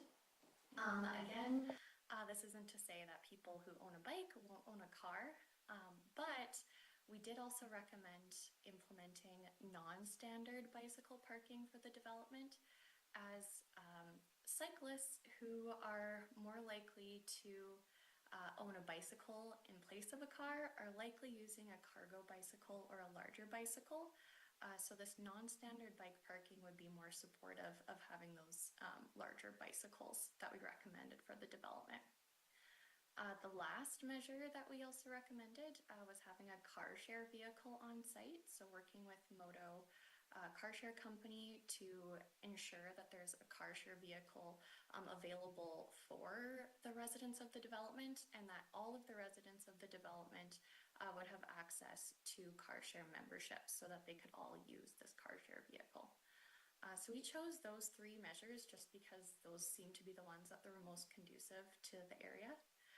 There's also 3 other car share vehicles within a kilometer radius to the proposed development, so residents could use other car share vehicles in the area as well. And I also want to speak further to ensuring the longevity of these measures, or that some municipalities are moving towards placing a covenant on the property that would ensure that transportation demand management is required at the subject site for as long as what would ever be within the covenant agreement. Councillor Patterson? Yes, thank you for that information, because I think the first iteration we saw of this, bus passes were included instead of just the cycling transportation. So, so now that explains why that's was left out of this one. And if I can just continue on with that, with the type of facility that is now being proposed, with cargo bike parking and perhaps the bikes themselves provided by the landlord, the rooftop amenities for the tenants of the building. It looks like it's quite an active lifestyle building rather than something for seniors, but and seniors can be very active also, I know, but to that end, how does this afford the market rates that we would be looking to for this type of a building? I mean, when we talk about affordability, I tend to think in terms of pared down, perhaps, more essentials, whereas this it does have some nice additional features, but there are costs to that. And I'm wondering what the trade-off is between the economy of getting better affordability to the building versus marketability from the amenities that are offered. Thank you for the question, Councillor Patterson. I think when I was entering into the planning phases of this, I'd sort of thought that, affordability was definitely an excellent option, but also that, where people live ought to also be pleasant. And certainly I take your comment with respect to the fact that while there is a rooftop deck and there's amenities dedicated to cycling, although I am a cyclist, I can lounge with the best of them as well, and I can easily picture myself just lying on top of the roof doing very little and being very quiet and not being visible to any of the neighbors at all. But I do believe that providing some amenities is beneficial to not only just the tenants of that particular building, but to other buildings that might later become developed. And we certainly don't want to be sort of racing towards the bottom where we just put up simple boxes that are not particularly attractive and have no amenities, only to address the costing. So hopefully that answers your question. I acknowledge that there absolutely will have to be a balance between affordability and amenities, and we try to strike that balance. Thank you, Councillor Patterson. Yes, thank you, Mayor. And my next question is really about perhaps clarification, and I don't know who is the best, whether it's the applicant or perhaps our staff can answer this, but it does say in the presentation that on page 6, indicating that the shadowing will be consistent with what can be expected in a built-out residential setting. And I'm wondering if somebody can perhaps clarify that for me, because I'm not exactly certain as to how to interpret it, as to what we expect with shading consistent with this type of residential building. Yeah, through your worship to Councillor Patterson, I think it might be helpful to have the architects to answer that question, but from staff's perspective, we acknowledge that when we're proposing a 4 or 5 story building, that there will be shadowing impacts of some degree on neighbouring properties. It's just the degree of that shadowing that is of interest, I guess, in terms of we don't think that is significant in this case, given the shadowing studies that we've seen from this building. But perhaps the architect may want to expand on that comment, given given other projects that the architects are involved with across the region. Sure, I might invite the architect to come back forward again. I think the primary concern here is obviously, I think the early morning property to the west, where it will be shadowed in the early morning, and potentially to the northeast of the building, if there's any potential impacts there. Mr. Hillel, welcome. Thank you. The shadowing study breaks the day's movement of the sun down into 3 recorded events: 9 a.m., noon, and then 3 p.m. in the afternoon, which is the standard used for analysis of all projects. And first thing in the morning at 9 a.m., not considered a highly social hour time of day outside, we have shadows that do fall on the neighboring building immediately beside it. And the shadow studies showed, as we progressed through 10 and 11 a.m., that shadow was quickly moved on. It was very important to note that from noon onwards, the shadow is rapidly starting to head over a public road, and by 3 p.m. in the afternoon, it is entirely cast over a public road. So it means those very important social hours on the property from the early afternoon past the 3 p.m. where the shadow study shows it's directly over a public road only, that shadow would continue through the early evening hours entirely over a public road, so of no impact to any of the neighboring properties. Thank you, Councillor Patterson. Thank you, Mr. Lowe. Any other questions? Go ahead, Councillor Green. Thank you very much. And through you, Mayor, thank you to everyone. Thank you for being here, Mr. So. Just a couple of questions. One was on the traffic studies. So my understanding is that when the traffic study was, and perhaps I should direct this to your traffic study consultant, I'm sorry, Ms. Lowe's, just wanted to ask you about the traffic study analysis that was done.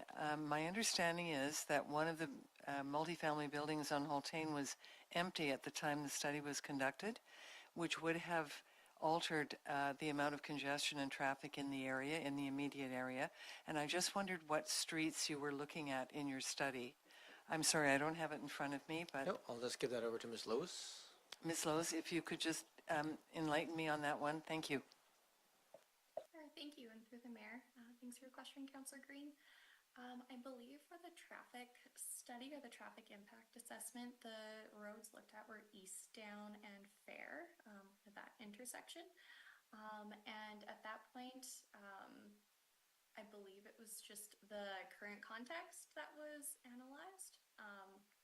As well, typically we just use like a certain designation or land use designation to generate the trip generation rates. So it shouldn't matter too much that one development might have been empty at the time because the generation rate for the anticipated traffic congestion would likely be the same. That being said, that is something that we can get back to you on. I might have to refer to my colleagues at my company for more clarification on that question. Thank you very much. One other question. Thank you. Mr. So, through you, Mayor. Mr. So, you mentioned that you were looking at striking a balance for rental affordability. I just wondered how you reached the balance. What was your measure or your metric for achieving a balance? Because in rental housing, that is the greatest opportunity, I believe, for affordability and for below market rents, and allowing a percentage of those to enable more inclusive rental situations. So if you could just describe for me the balance that you mentioned earlier. Thank you. Thank you. Sorry. Thank you for the question, Councillor Green. In the process of preparing the submissions and our proposal, and as we were developing this development opportunity itself, we engaged the services of a number of consultants that provided pro forma financial projections. And certainly, you know, it would be lovely if we could build for much cheaper than it is to cost to build these days. The cost of development is exceptionally high these days especially. But most of the pro formas, if not all of them, sort of indicated that most of the units, if not all the units, would have to be rented at a market rate in order for the building to break even or to be profitable at all. So unfortunately, and I wish the answer was different, but the current economic climate is that I do not believe that we would be able to offer units in the building below market rate. So our intent then is to keep the rents as reasonable as possible while providing, you know, good amenities for those that still want to live there. You know, I've seen some market rents recently in Oak Bay that I think vastly outstrip what we would be intending to rent these units for. Thank you. And just to make a quick point through you, Mayor, Mr. So, I think the average for a studio in Oak Bay is just north of $2,000 a month. For a one-bedroom, just north of $2,700 or $2,800 a month, and for anything over that, three-bedroom and up, north of $3,500 a month. So these are high rents, and so I'm concerned about that. I understand the cost of construction and all the rest of it, but it would be wonderful if we could find a way to manage to get some below market percentage housing in new developments that are rental. We need rental housing in Oak Bay, no question about it. Okay, thank you very much. Thank you, Councillor Green. Other questions for the applicant? I'm not seeing any other hands popping up. I have just a couple of quick questions for you. I appreciate this is an awkward moment in time with the official community plan just passing and this here. I think, just for clarification, obviously we still have an obligation. I think when this application came in, it was coming in as an OCP amendment request. So I think this has followed that continuous path, and we're here in front of us. And we do have an obligation to consider this application with an open mind and based on its merits. So I guess a couple of pieces that I struggle with a little bit, and I appreciate this is. But I'd just like to hear as an applicant sort of the why, which is hard to get from reports. One is there is not, as pointed out in the shadow study, and I'd appreciate it being included in the presentation, it does not appear to be significant impact on the neighbor to the immediate west, so along Fair Street. But there's still a fairly substantial, sense of looming and still some shadowing in the early morning. And I'm just curious if there was thought given to finding ways to mitigate that, either stepping back the building a little bit, setting it back a bit more, angling it towards the street slightly, just other aspects there that may have allowed for that to the impact on the immediate neighbor to be minimized. Thank you for the question, Your Worship.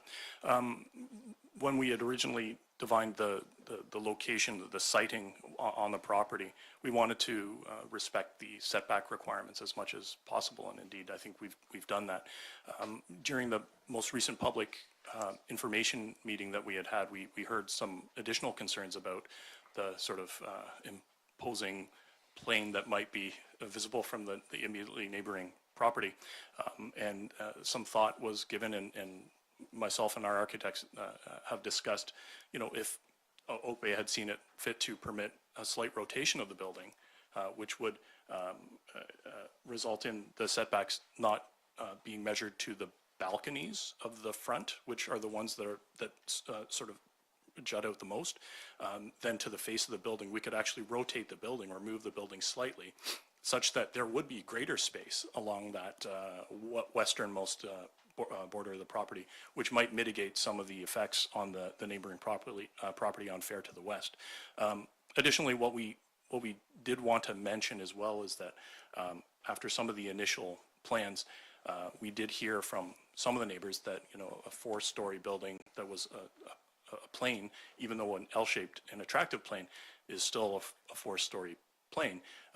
And in response to that, we redesigned the fourth floor to push back the units, and indeed we de-densified. We went from 18 units to 16. We pushed the units back on the ends, and we've designated them to be painted black so it's a little less visible from the street.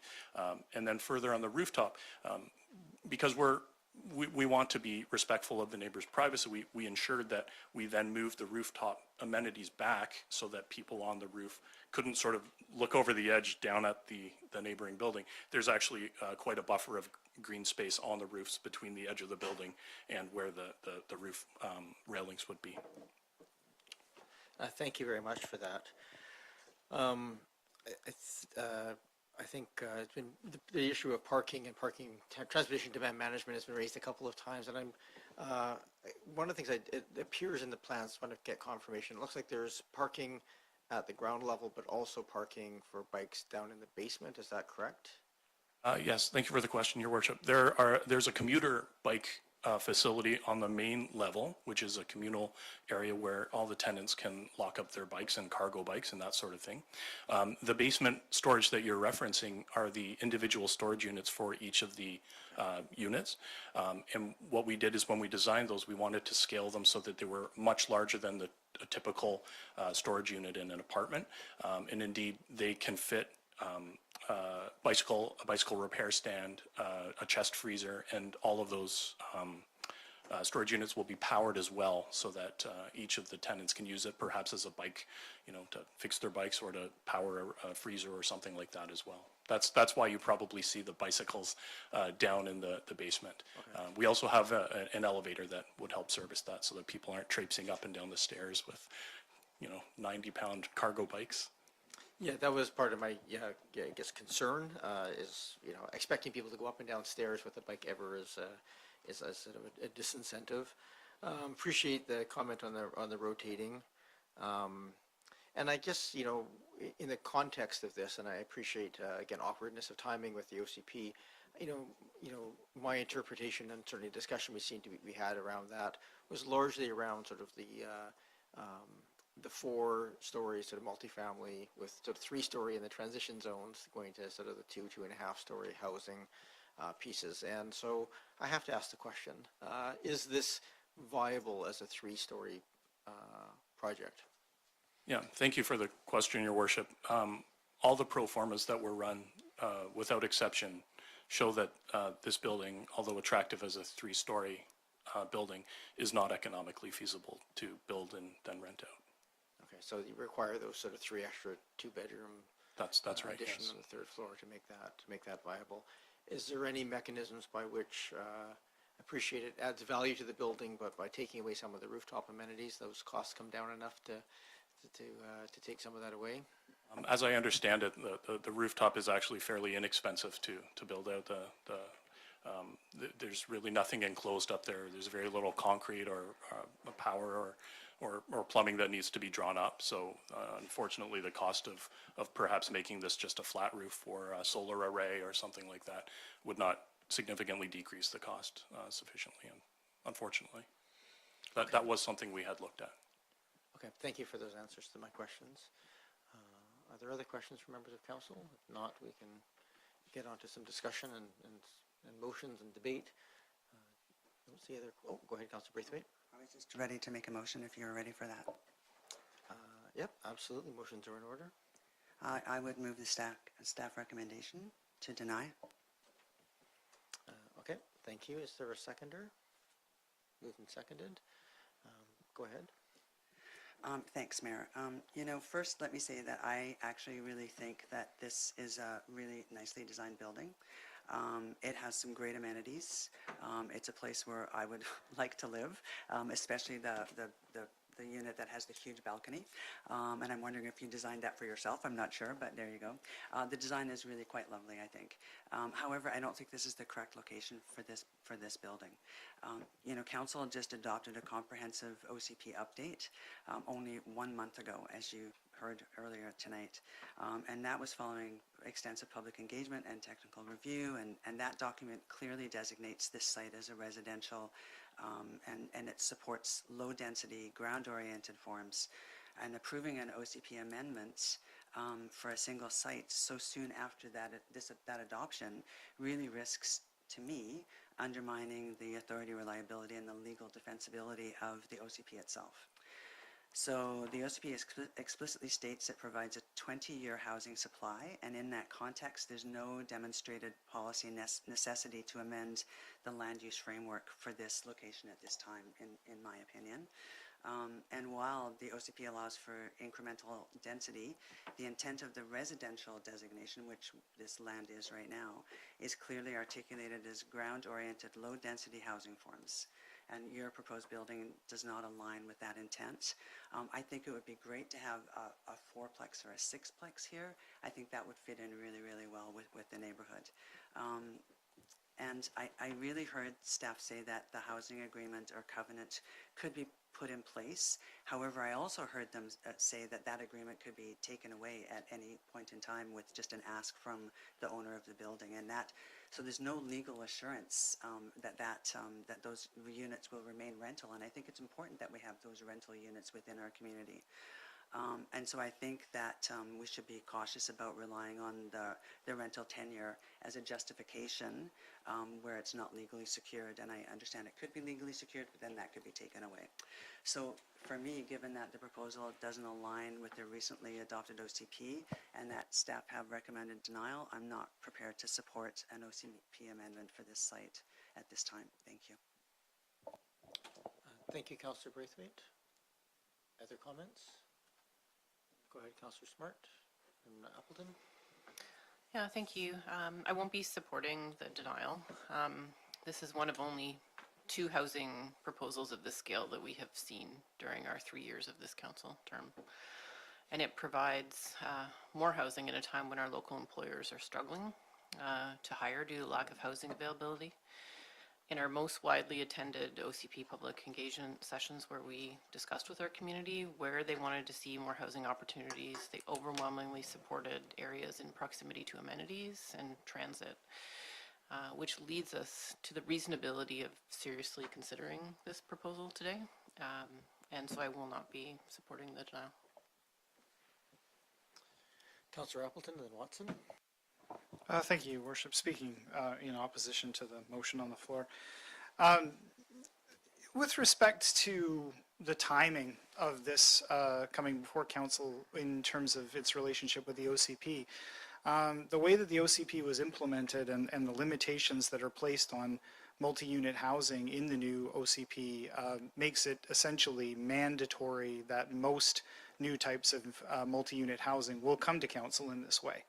So it doesn't really actually matter too much whether we're dealing with this 3 weeks after OCP adoption or a month or a year after OCP adoption. We would still be talking about a zoning change. We would still be talking about a spot zoning and a comprehensive development zone because that was how the implementation of the OCP went down. As I mentioned earlier, the guiding principles, the reason that this building is in my view supportable is because the guiding principles that were used in the OCP review remain the same, as in where are multi-units and increased density most appropriate, as is evident by the material provided by the developer and the input that was provided by the community. Increased density is most appropriate, which is walkable, bikeable, close to amenities, close to transit, and those types of things that are required by the folks that will live in that community. It addresses things like parking need and those types of things. So those tenets, irrespective of what ultimately was adopted in the OCP, the driving factors for where more dense housing forms are appropriate remain the same. There was much focus on the map during the OCP debate and where certain types of density would go and what types of housing forms were appropriate for this street or that street. There is, however, a policy in the OCP which is referenced in the staff materials, which specifically refers to Council's interest in producing more rental housing. This is exactly that, and it has a zoning designation to ensure that that zoning is maintained. So it is going to be extremely challenging for us to meet housing targets for rental units without creating these types of multi-unit buildings, and there are a few places in the community that are more appropriate than where they are close to amenities. So I would really like to see us step up and very seriously consider new housing forms. This is a well-designed, obviously clearly well thought out and aesthetically pleasing building in a really nice location that is going to attract lots of really nice neighbors. So I can't support what's on the table right now because I feel that we should be demonstrating initiative in creating the rental units that this community so desperately needs. So thank you for your worship. Thank you. Councillor Watson, then Green. Thank you. Thank you for the opportunity to speak, and I will not be supporting the motion. I've been following the development of this project for I guess, a couple of years now, because it's gone through now a couple of iterations. And the second one that we have before us tonight has addressed concerns that have been raised by the community, by the Advisory Planning Commission, and a lot of work has been done to think about how this particular proposal will fit onto the existing site. And I do agree with Councillor Appleton that the fact that this site is no longer identified in our OCP land use framework for multi-unit residential is kind of irrelevant, because there's sufficient merit for this proposal to proceed due to its strong alignment with other policies and directions in our new OCP and clearly what we need in our community. Those other policies and considerations are well articulated in the staff report, and I appreciate that. A key strength for this project is that it will provide much needed rental housing. And it will do it now. It's kind of a bird in the hand is definitely worth two in the bush. We have, this is the only, multi-unit residential proposal that's come to us in this term of council. The other proposal was for ownership units, and that proposal has gone into a major stall because of the market has shifted so dramatically. So to actually have somebody who'd come forward with a well-designed and well-thought-through project to benefit our community in a place that is well-serviced is just really, I think, a gift to those people who would like to be able to rent and live in our community. We have a housing target mandate, 664 units by 2028. I don't know how we're going to get there if we don't start accepting particularly good proposals in order to meet that housing need. In our OCP's projections and trends analysis, this document that we've just adopted, we note that we're losing families with young children. There are very few rental options for people under 55 years of age in our community due to age restrictions on the rental housing stock that we actually have.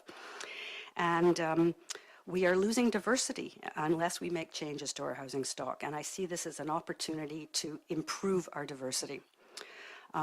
Clearly, our housing goals in the OCP to develop diverse and inclusive housing options are being met with this proposal. It's a very attractive building. I will say that I went to the last public meeting where Mr. So and the architect were there taking questions from the community, and there was a lot of kind of negative response to it, but I will say that it was actually acknowledged as being an attractive project by at least two people at that meeting. And I think that's important to acknowledge that time has been spent on this, and that it is. I think it is. It's very attractive. Our advisory design panel has acknowledged that twice, and our advisory planning commission certainly thought it had planning merit at the time it came forward to them. Just a couple more things I want to say. It is very proximate to the Royal Jubilee Hospital and almost right across the road from the hopefully site of a new seniors campus of care at the former Oak Bay Lodge site. And we need employees to work in these facilities, and we need employees in the healthcare sector that'll live in Oak Bay. This project, I think it does bear saying. It will add to our tax base. It's a multi-unit project which will actually support our tax base. It will provide, if it goes forward, about $165,000 in DCCs and ACCs, which support infrastructure development and amenity in our community. And I also note that it's a very short walk to the Carnarvon Park, where we're considering right now spending $32 million to upgrade a park to add all sorts of new facilities that need users, particularly young children. The proposals for that park include a revamped water park, daycare. So it's a substantial investment we're about to make in our community very nearby with the very kinds of amenities that this project feeds into and supports diversity and family life in our communities. And we need to build on that. Carnarvon Park cannot just be for seniors. Carnarvon Park needs to be for families, and we have an opportunity in this building to actually accommodate some families in lovely rental housing. So for at least these reasons, I really cannot support a motion to send this away. It's a good proposal, and I hope we support it. Thank you very much, Councillor Watson. I have Councillor Green and then Patterson. Thank you very much. Councillor Watson, I just want to pick up on a comment you just made about Carnarvon Park. Diversity includes seniors in all aspects, in recreation, in all our parks, and so diversity is truly important, but it's truly important for seniors. Can I just speak to that? I was not suggesting that the park shouldn't be for everybody. I was just saying that there's a big investment in the park for children, and so we need children to come to the parks too. Okay, thank you for the clarification. I think this is a good building and a good proposal, and I totally support rental housing. Everyone knows that, but it is the wrong building in the wrong location. We have heard this for a long time, that the high density in this already crowded neighborhood and residential area has all kinds of problems in terms of traffic congestion, parking. We're putting in a bike lane through this area. There are pedestrian issues, and this is a corridor that is very busy. It serves schools, commercial locations, and recreation nearby. And frankly, with all due respect, the traffic management study does not address, it only addresses Fair and Eastdowne. It doesn't address the surrounding area, which is highly dense. The other issue I have is that this will involve renoviction. I believe the duplex is occupied at the moment. That is 2 viable units of housing. Oh, go ahead, Mr. So. Sorry, I just want to respond to that. It's a very good question, Councillor Green, and certainly my intention would never be to evict any current tenants. Both of the tenants have acknowledged and agreed that they want to be out by March 31st, 2026. Thank you. But the reality is that those tenants that are currently there will not probably be able to afford the new rents in a new building, I'm suspecting, but that is speculation. I do know, though, that this area in April of 2025 requested assistance from municipalities and local governments about renoviction, and they requested help because there was a large multifamily building on Haultain that was renovated, and everyone was evicted, and this is a concern. So rental housing is wonderful, and new rental housing is even better.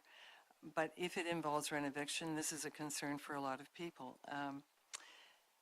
My concern about this proposal is that it does not respect what this neighborhood has been telling us for 2 years, and that is that they have taken a lot of density in their area, and another multifamily dense building will add further strain on surrounding neighborhoods and surrounding houses. Also, I think it's important to recognize that the traffic issue on Eastdowne in particular, and at that intersection of Eastdowne and Haultain, is huge. And I was there for a neighborhood meeting. I could not find a parking spot. And because there is so much congestion there, and it is a confluence of streets, we're going to be adding a cycling lane. So there will be further concerns around safety and public safety. So as much as this is a great project, I agree with the current thinking, and that is it's the right building and the right form of housing in the wrong location. This neighborhood is not against density. They would like to see a 4-plex or 6-plex on this property, and I think that's an important point. Either strata or rental. I would hope rental myself, but I think it's important. This is already a very diverse neighborhood, by the way. It is a combination of older people, families, professionals, singles, and so on. So I think adding diversity, yes, that's a very good goal, but I think we need to respect the diversity that is there already in this neighborhood. So those are my comments. Thank you very much. Thank you, Councillor Green. I have Councillor Patterson. Yes, thank you, Mayor. And I'll reiterate what a lot of the comments have been around the council table. Purpose-built rental housing is needed and provides options for those seeking alternatives to single-family housing, and of course ground-level units support accessibility. And there's good features built, sustainability aspects like EV charging, permeable pavers, and a provision to accommodate future solar panel upgrading should that happen at a later time. My concern with the proposal that is before us is that our commitment to the community at the time we were doing the OCP was that there would be a form and character to balance between multi-residential and single family or duplexes and that. And this corner very much needs to, I think, address those things. One of the reasons I think the development that was in the presentation, the redevelopment of the Casey Market spot, was that it did harmonize with the some of the heights and the character that was in that neighborhood, and so it was very well accepted.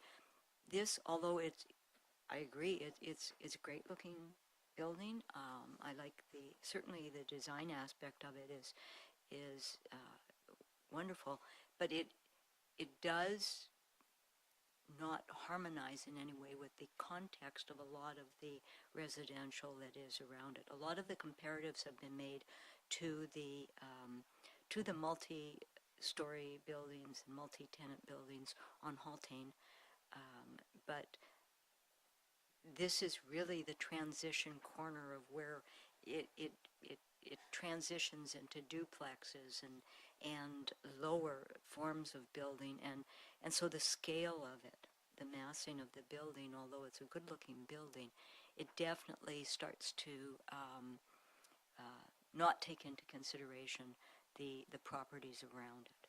So for that reason, I don't support the proposal as it is put before it, but I do appreciate certainly some of the modifications in this application as it's gone through iterations, and I just wish it could have been a little more harmonizing so that it didn't just stand out between the single-family residence directly to the north of that, and then the surrounding smaller lots and smaller housing, some of it character housing in the area.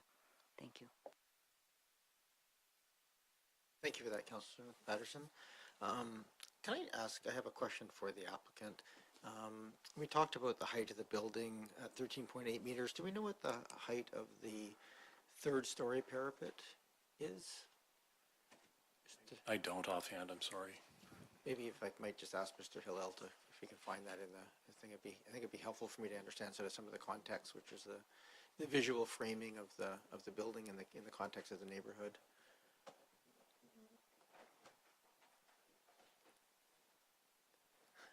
Welcome back, Mr. Hillel. Thank you. Pleasure to be here and answer a question. Where we have an occupied portion of the fourth floor, there's glass railings that go around it. The solid parapet only extends several hundred millimeters above the flat roof. So in other portions of the building, where you have a walking surface, let's say, there is a solid parapet, but only for several hundred millimeters. The majority of it is an open glass railing. Same on the top of the fourth floor, where we have a social space. We still have a glass railing at the perimeter, and the parapet only extends several hundred millimeters above the walking surface. The same extends all the way around the solar potential array location on the flat portion of the fourth floor roof, where there is no occupancy permitted but is reserved for future solar panels. So my question was, it's just, if you're looking at the rendering of the building, there's 3 stories of light colors. Correct. And then there's, and that sort of forms a visual line. Much of that 4-story is set back in portions. And so I'm just trying to get a sense of how high that light colored, top of the 3rd floor, bottom of the 4th floor line is. We have a measurement from the average grade to the 4th floor finished walking surface of 10.3 meters. So you'd be looking at a parapet that is only perhaps 600 millimeters higher than this. Okay. So it's 10.9 or something like that meters high. I'm trying to put it in the context of the 8.3 to 9 meters of the building adjacent and how that sort of sits in there. So I'll speak to the application, and thank you very much to the applicant for going through this and bringing it forward to us. I want to acknowledge a couple of things. One, This is a small lot. It seems like every one of our applications seems to come into a large lot for Oak Bay, which is often just a slightly larger than a single family lot, and trying to find room and space for multifamily has proven difficult over and over again. I think where I've seen, we've been able to manage some of the parking and so forth has been in more luxury condo type pieces where the pro forma to go down was viable. Requires a lot of blasting, but it's viable. So I guess a couple of comments. I do want to acknowledge the difficulty of this project. I struggle with it a little bit. I do feel like this is a bit of a transition zone. I feel like 3 stories is the right height for this area. That being said, I do recognize that the efforts have been made here to soften this building in ways that allow it to feel like a smaller building than it actually is. So I do just want to, and I think other comments have been made, but there's a lot of work in this project. You can see that's got thought that's gone into trying to find a structure that works. Where I still struggle with it is the overall height, 'cause I think it will definitely stand out on that corner, like it is substantially higher than all of the surrounding buildings. And I struggle with the parking. I know that the transportation demand management, I think everything that can be done on a big building on a small lot has been done. I think the question is really, is that sufficient for the neighborhood and the needs of that? And I'm not 100% sure that it's there for me. So I think the other part I'll just talk to on this one is, I think there's been a lot of conversation here around the official community plan, because we've just gone through a fairly robust process of what we approved where and when. And I think from my perspective of this, the official community plan process, we've done our best in a fairly rushed process to find the right lots for things. I also think, in my opinion, that the choices, certainly from I can say, choices of where I wanted to kind of essentially prioritize development. We've laid those out and expressed the support for that. The reality is, under the new mandates from the province, we can't go through an official community, we can't go through a public hearing, we can't seek public input, we can't do all kinds of things, things that are sort of written into the official community plan. So it doesn't preclude, I don't want to say that because this is not in there, we can't consider it. I think this essentially just triggers this kind of conversation. Is it the right development for the site? Have the mitigations been effectively addressed, the drawbacks and so forth? And so, where I'm struggling with this a little bit is, I think, very much value the rental. That being said, I also just want to acknowledge so much rental is concentrated in this part of the community, and that's certainly not the intention within the OCP either, is to concentrate. So I don't see this as being, oh, yay, it's amongst the rental places, let's add more rental in here. I think the context should probably be more, we should be looking for other sites within the community, but that doesn't preclude us from sitting on this site. So yeah, that's essentially where I'm at right now. I find it has a lot of merit. I don't think I can support the decline, but I can't quite support it as it is right now. The areas that I would like to see some pieces looked at. One, I think if there's other aspects that we could do to reduce some of the perceived massing, certainly looking north where there's still a vertical wall, maybe that's just colors or other aspects. I do think it should be looked at to rotate, to move it away from the adjoining property. I think that's a significant imposition, although set back on the 4th floor at that piece. I think it still has some shadowing. And I would love to see if there's any mechanism there by which there are other means of getting additional parking for this building. I know that the TDM has been done, but this whole neighborhood really suffers from lack of parking. And so, one of the pieces here that I really struggle with is the reality is that we may be seeking a society without cars, but we still see a lot of demand for it. We have in other projects, including the one on Central, that's in the presentation for the other Hill Architect.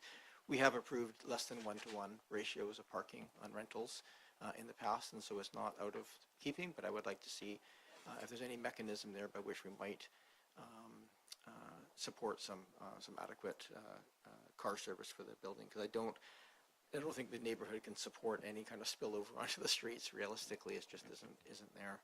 So I'm not going to support the motion to decline, but I'm not going, I think we do need to give some direction back for at least another chance at this, to look at it with some potential changes, and see if we can address any of the, what I see as still some potential gaps in the application.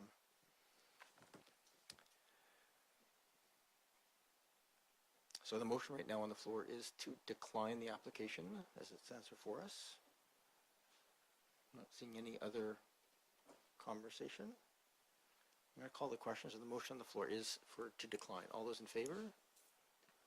I have Councillor Braithwaite and Green. Those opposed?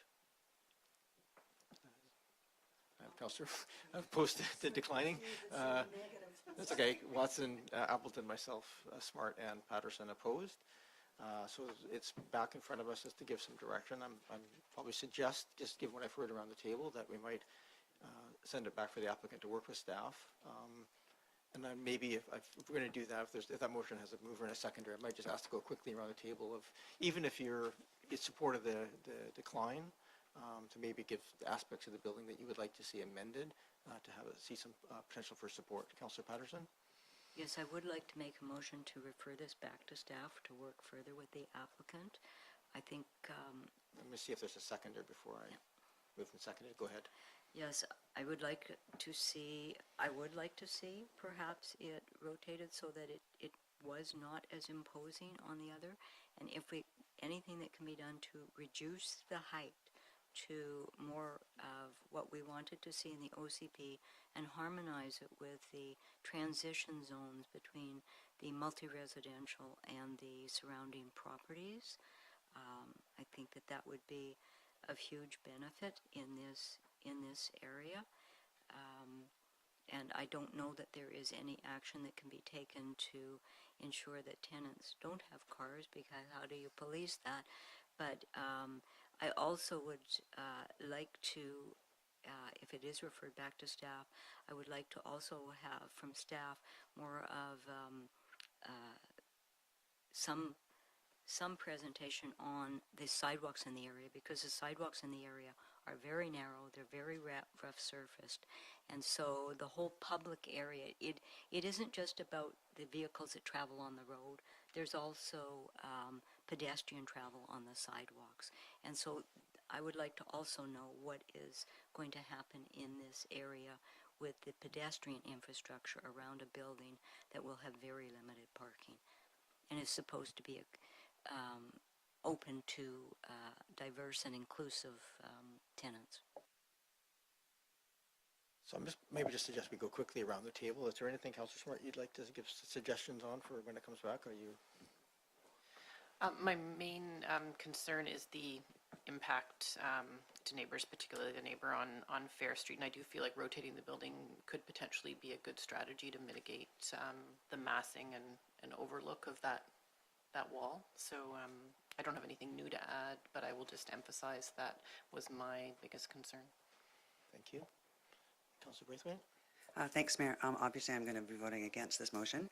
However, what I would like to say is that I have heard you say that you would prefer to see this as a three-story building, but I've also heard the developer say that a three-story building is not economically feasible. So I'm wondering, and I guess when it comes to your turn to articulate what you are looking at seeing on this property, how going from a five-story building to a three-story building is going to, how you're going to be able to ask the proponent to come back with something like that when we've already heard that he feels that it's not economically feasible to do that. So I'm going to be very interested to hear what other suggestions come from around the table, but I will be voting against it. Thank you, Councillor Braithwaite. I appreciate the comments. I think I've already stated most of the things that I feel are important. I would love to see this as a three-story building. I think at the end of the day, applicant has to come back and decide whether or not that's viable or not, and ultimately this board will ultimately choose whether or not to approve it or not based on what comes forward to the council. But yeah, I think I've already stated all the pieces that I have on there, and yeah, I think those are pieces. I think I really appreciate when these things come back and when they have as accurate as possible the renderings of the actual trees and things that are going to be there. I did note that on here there's no sort of direct path from the loading zone into the front door of a walkway. So if that little small things like that to kind of show what it looks like, I think is helpful to kind of really contemplate it in the context of what it is. So I'll leave it there. Councillor Appleton? Thank you, Your Worship. So in terms of commentary, I guess I would just say that I'm in support of looking at different orientations for the building to minimize. I think that's eminently supportable.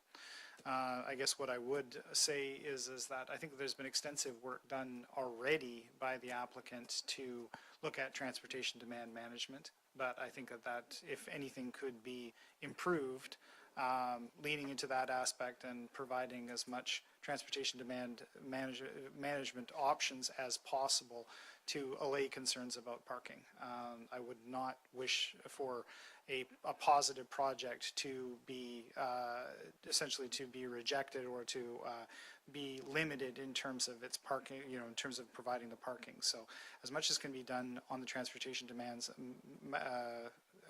management side of things as possible, I think is going to be really positive. But aside from that, as per my earlier comments, I think it's an eminently supportable project. Thank you, Your Worship. Councillor Watson? Yes, I'm happy that we might get to a place where this actually goes back to staff and for further work. I personally don't know that there's too much further work to do. There's some really lovely features of this project. The front entrance and approach, the thing we're calling the front porch, is really elegant and graces the street nicely. And I also want to say to everybody at the table, tenants come into these buildings. We're trying to create nice spaces for them too, and I think our applicant has spoken to that. This is not a race for the bottom.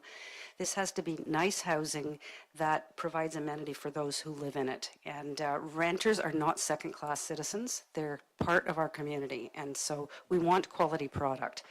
So if we can still get quality product by addressing some of the things that are concerns around the table, I'm all for that if we can get to a yes solution on this project.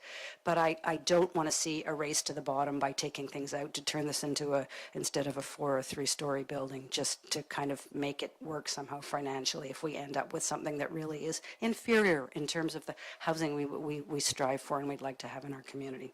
So thank you. That's all I wanted to say. I'm sorry, Mayor, I don't think any of us around this table have ever said that renters are second-class citizens. So I just think that, that's fine.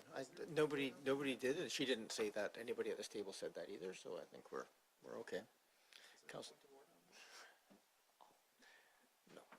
Green? Yeah, I have a number of concerns. One of them certainly is the added density in an area that's already highly dense, so I don't think that can be resolved. Secondly, public safety in this area, when that traffic management study was completed, there was no bike lane. There will be now a Haultain bike lane in the mix of pedestrians, vehicles, parking. And the other issue that no one has mentioned is accessibility for people with disabilities. How will they be accommodated and how will they be treated? Having gone through myself a knee replacement, I know how important it was to have parking close to my home while I was recovering. It was very, very difficult and challenging. So that's just one example, but there are other people with other much more serious disabilities. We haven't talked about that, and yet we have an accessibility committee in this community. So I'm really concerned, and I'm not sure that this current iteration of this plan will meet some of those needs, and it certainly isn't going to meet the needs of public safety in terms of pedestrians and traffic and cycling, all of it. So I think we have to be really realistic about what this will look like if it comes back to us. I don't think it's going to change fundamentally to assuage the concerns and the long-term issues that residents in this area have identified for us over and over again. So I'm sorry, I will not be supporting this motion. Thank you very much, Councillor Green, but I appreciate your comments on what you're looking to seek in there if this goes forward. You wanted to add something, Councillor Patterson, before I call the question? Yes, I did. I just wanted to add, and I do understand what Councillor Green is saying about accessibility. It's a very important issue to many families, and it's not, I mean, there are families with children with disabilities and whatnot. But I, you know, despite the fact that we talk about the wonderful appearance of this and everything, it is true. But I will come back to accessibility is also about pedestrian transportation. And we've talked about the cycling, we've talked about the vehicles, but we have not talked about the pedestrian transportation in this area. And the sidewalks are really, well, they're certainly not up to the same standards as the one on Central where the other development is. They are much narrower, they are much rougher, the curbing is missing in many places, and so I think it comes down to us also as a community to ensure that if we want attractive housing for people in the district, we also have to have the other pieces that go with it, which is why I asked for consideration about the sidewalks, because that is an accessibility issue. Thank you, Councillor Patterson. We can't blame the applicant for our poor sidewalks around the neighborhood, though. All right, so I'm going to call the question. This is a motion to refer this back to staff to work with the applicant to bring back a revised application. All those in favor? And those opposed? Councillor Braithwaite and Green opposed. Look forward to what can be done with this, and good luck. It took a long time to get to send it back, but I think it was important to hear from people's concerns and aspects. I'm now moving to item number 6.4, the purchase of the CAT 440 backhoe. Mr. Rennick, do you wish to add anything to the report that's in front of us? Would you like me to give it a minute for the room to clear, Your Worship? Sure, we can do that.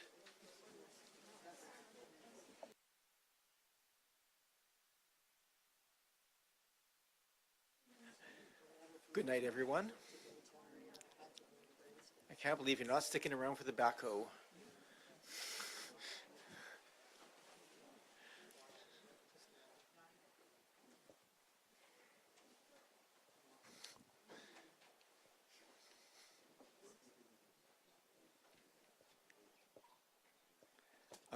I think we've cleared the room here sufficiently that we can come back to this table. Mr. Rennick, go ahead, please. Yes, thank you very much, Your Worship. As you mentioned, it's a very straightforward report, just seeking purchase authorization of a backhoe. The reason that it's before council is because the purchasing policy requires all purchasing decisions in excess of $250,000 to come to this table. And as you'll note from the report, this vehicle is at $255,000. And so that is why it is in front of council, and happy to provide any additional information that council needs when considering this decision. Thank you, Mr. Rennick. Any questions for Mr. Rennick? Can I have someone perhaps move the recommendation? Move the recommendation. Moved and seconded. Thank you. Any other discussion? All those in favor? Any opposed? None opposed. We move to 6.5, award of tender for the Henderson Road Cycling Facility and Haultain-Estevan Cycling Facility. Yes, thank you very much, Mr. Mayor. This is also being brought forward to council for consideration consistent with the purchasing policy. As council will recall, there has been a series of direction provided on these projects by council, culminating in a direction to proceed to issued for tender and ultimately posting a construction tender. That tender package was posted in November and closed just before Christmas. We had 9 submissions, and we are recommending award to the lowest compliant bid, which is Erdem Excavating. They have not worked in Oak Bay before, but we did check their references on similar projects prior to making the recommendation to council. And again, happy to provide any additional information that council needs at this time. Thank you very much. Nice to see the robust response to the bid. Any questions for staff on this? Councillor, oh, sorry, I think Councillor Appleton and then, oh, okay, Braithwaite, Patterson, Appleton. Thank you, and through you, Mayor. Just to reiterate, and I'm quite sure I know the answer to this, but this is under our allocated budget, so it's coming from a reserve fund. It's not coming out of this year's taxes, correct? Through the mayor, I believe that is correct. Yes, this is actually carrying forward funds from 2025 that had been originally earmarked for this project. Thank you. Councillor Patterson? Yes, thank you, Mayor. And this is kind of more indirectly perhaps related, but on the operational expenses going forward, because this is, at least portions of it are new assets, and how do we track newer expanded services versus kind of status quo expenses? Because each new asset we add will increase taxes going forward. Mr. Rennick? Through the mayor, the changes to our asset base through this project are not very significant. There are a few areas where some road space is being turned into more of a pedestrian landing. There's some additional signage. There's a little bit of new sidewalk. Ultimately, because these are not a protected bike lane option, this is essentially traffic calming to existing roads, so it doesn't represent a significant shift in the maintenance requirements as compared to what's already there. So while I take the point that it is new infrastructure, it essentially is replacing infrastructure that has a similar maintenance cost. Thank you. Councillor Appleton. Thank you, Your Worship. My question is also a little bit derivative to the matter at hand, but I too was very pleased to see, in the past, very disappointed to see low numbers of responses to our RFPs, so always better to be able to choose from a larger selection, so it's definitely more robust. Super happy to see that. I'm just wondering whether our investments in our capital program are having anything to do with that. I know, dealing with Mr. Smukovic and the other members that are supporting the capital program, I think that's to my mind is really enhancing the program, and so I'm just wondering whether that's helping us with securing additional bids. Mr. Rennick? Through the mayor, that's a difficult question to speculate on without really doing a deep dive on the construction industry, and it's who chooses to bid on a job is a function of so many things, of what other jobs do they have on the go at the moment and the current state of the economy. But I will say that in the time that I've been working here, I think Oak Bay has fostered a reputation to the construction community that our documents are well prepared, that our residents are understanding of construction. I don't think that people see this as a place of, oh, I don't want to submit a bid on their work. So to the extent that that's attributable to staff's actions or to council's actions, I couldn't speculate, but I certainly would like to take some credit for it. Thank you, Mr. Rennick. All right, I don't see any other questions, so perhaps I can get a motion. I'll move the two staff recommendations. Thank you. Moved and seconded. Any other discussion? All those in favor? Any opposed? We have a motion arising to take credit.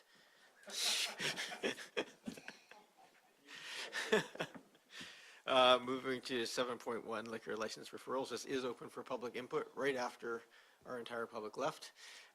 So there's people online. If anybody wishes to speak to this matter, you're welcome to just raise your hand at this time.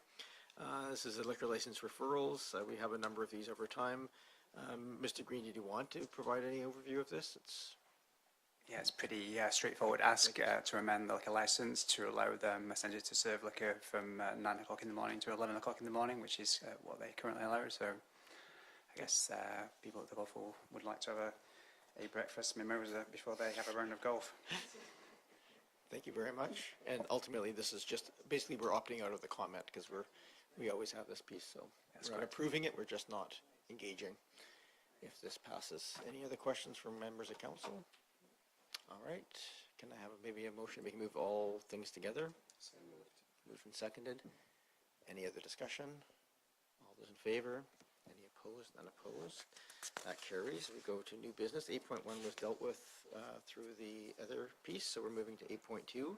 The notice of motion from regarding the former Oak Bay Lodge site. Councillor Smart, why don't you read that aloud into the record? Thank you for the opportunity. I wasn't immediately prepared, so just give me a moment to get to that page. No worries.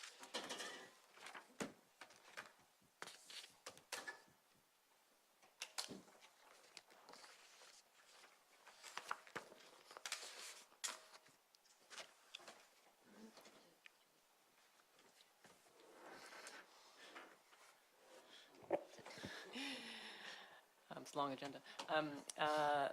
That Mayor and Council send a letter of request to Island Health and the Capital Regional Hospital District to establish a collaborative approach with Council regarding the future development of the former Oak Bay Lodge site to assist with community needs and overall project progression. Moved and seconded. Go ahead, Councillor Smart. Thank you. Happy to motivate on this one again.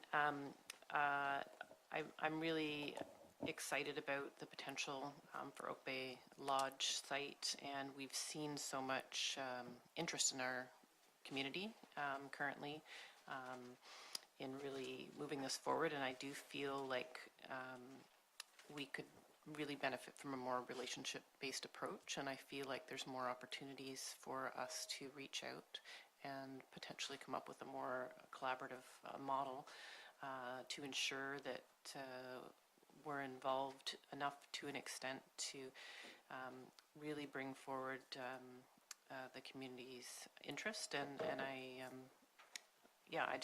feel like there's more opportunity for us to have involvement in the project and not be on the sidelines. Thank you. I might just ask, just because I think there's, we are going to be ultimately the approving body for changes there, and that limits us somewhat on this. So I think it'd be helpful to get some clarification of what a collaborative approach with council would be, like in the wording of this motion. Yeah, I guess a few things come to mind, and what really started making me think about this motion was just seeing in some ways the proactive way that our staff was working with UVic to really move forward on adding policy into our official community plan. And I've seen other good examples of bodies coming together and creating letters of understanding and common agreements. And I just find it extremely unusual right now how uninvolved we are in such a key site in our community when it's another governing body, in a sense, being the Capital Regional Hospital District. It feels like there's an opportunity potentially, and I understand that the constraints of some of the logistics of that committee, but I just sense that there is greater opportunity for us to have conversations. Councillor Green. Thank you, and I appreciate the intent of the motion, but it is not explicit enough for me. I would like specific reference to not just development, to a campus of care approach involving long-term care, seniors care, day programs, hospice potentially. I would like those medical care programs and health care generally well defined in this motion, because otherwise development could mean anything and we could lose the site to something else. So I'm happy to support it if those specific issues are identified. Thank you. Thank you, Councillor Green. We can certainly deal with the motion to amend the language if that's in order. Councillor Patterson. Yes, thank you, Mayor. And while I appreciate the intent of this, it's not something I can support right now. And I guess it, I want clarification on, is the intent to seek a similar approach to the last public engagement session, which was fairly robust and actually had a lot of good feedback from our community. So if there's something that has changed, I mean, I was very hopeful at that time because the input was so good, and it was a relatively good collaborative effort that it would move forward. Unfortunately, it got stalled. And so, I don't want to lose sight of that, because it was very much a campus of care, and it was focused on not only community needs, but regional community needs. And I think that we can't lose sight of that if it is to be a healthcare facility, it's really regional in the aspect. So while I appreciate the spirit by which this is put forward, also just going through the last public engagement session with them. The relationships between VHA and the CRHD and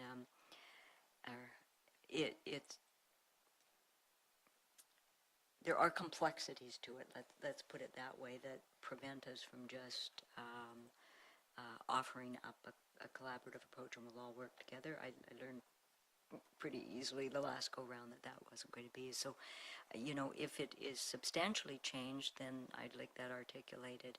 If it is very much building on what the feedback was before, then perhaps that's something we can work with. Thank you.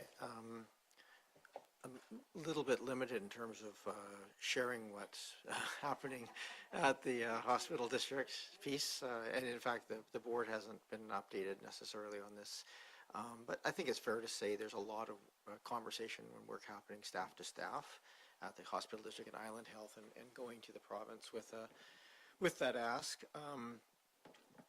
You know, my take of this, I think some language on this that's a little, and I'll just share, I think the hard part we have as a collaborative model is just that we are not part of that decision making. We're there as the approving body, but not the piece.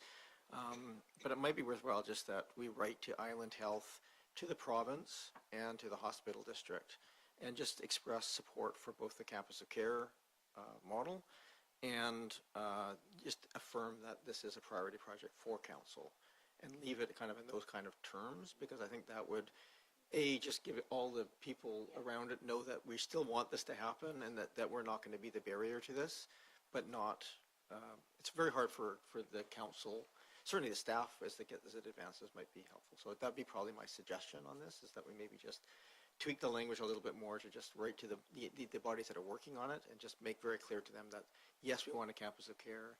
Yes, it's a priority for council to see this done, and that might get that would be very helpful. I'll say from a perspective of giving some oomph to the bodies at hand.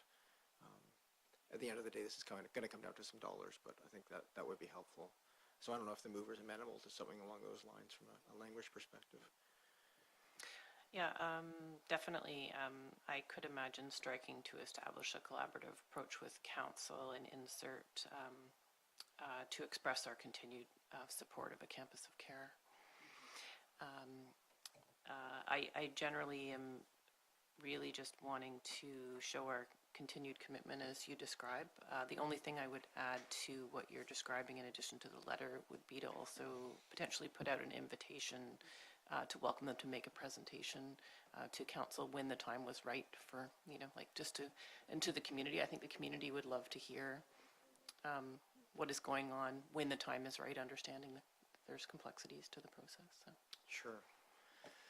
So I might just take from that, a letter of support for the campus of care, for this being a priority for council, and an invitation to present updates as they come forward, because there's a broad, actually I think the broad public interest at this time is a really important piece, and an incentive piece. So yeah, I think without getting into wordsmithing at this table, I think if that's, we can kind of treat it as that direction.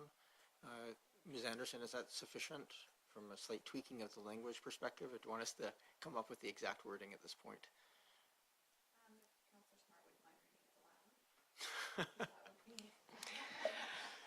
That mayor, we have to tweak it at the minutes level after the fact. That mayor and council send a letter to Island Health and the Capital Regional Hospital District to share our continued support for a campus of care and the future development of the former Oak Bay Lodge site, and we could keep the rest to assist with community needs. Maybe just end it there. Yeah, I think there's just a little bit of language there about this being a council priority, and that I think the point that you made at the end there about and inviting them to present, given the wide public interest, that we'd invite them to present to council as the project advances. And what I'd ask then is that after the meeting, you circulate what you heard, and we'll just get you to affirm it, and then we can put it onto the minutes to reflect, and then when it's adopted, then that'll make it official. I get the understanding. Is there any discussion, further discussion on that? everybody? Yeah, go ahead, Councillor. Are you now going to ask us to vote on something that we don't know, as we've discussed previously in this meeting, that we don't want to vote on something that we haven't heard the whole verbiage on? And so I'm a little bit confused because I think I still heard you say development in there, and I'm not sure if that word is something that's acceptable for what we're actually asking. So it might help me if I could hear what we have written down so far.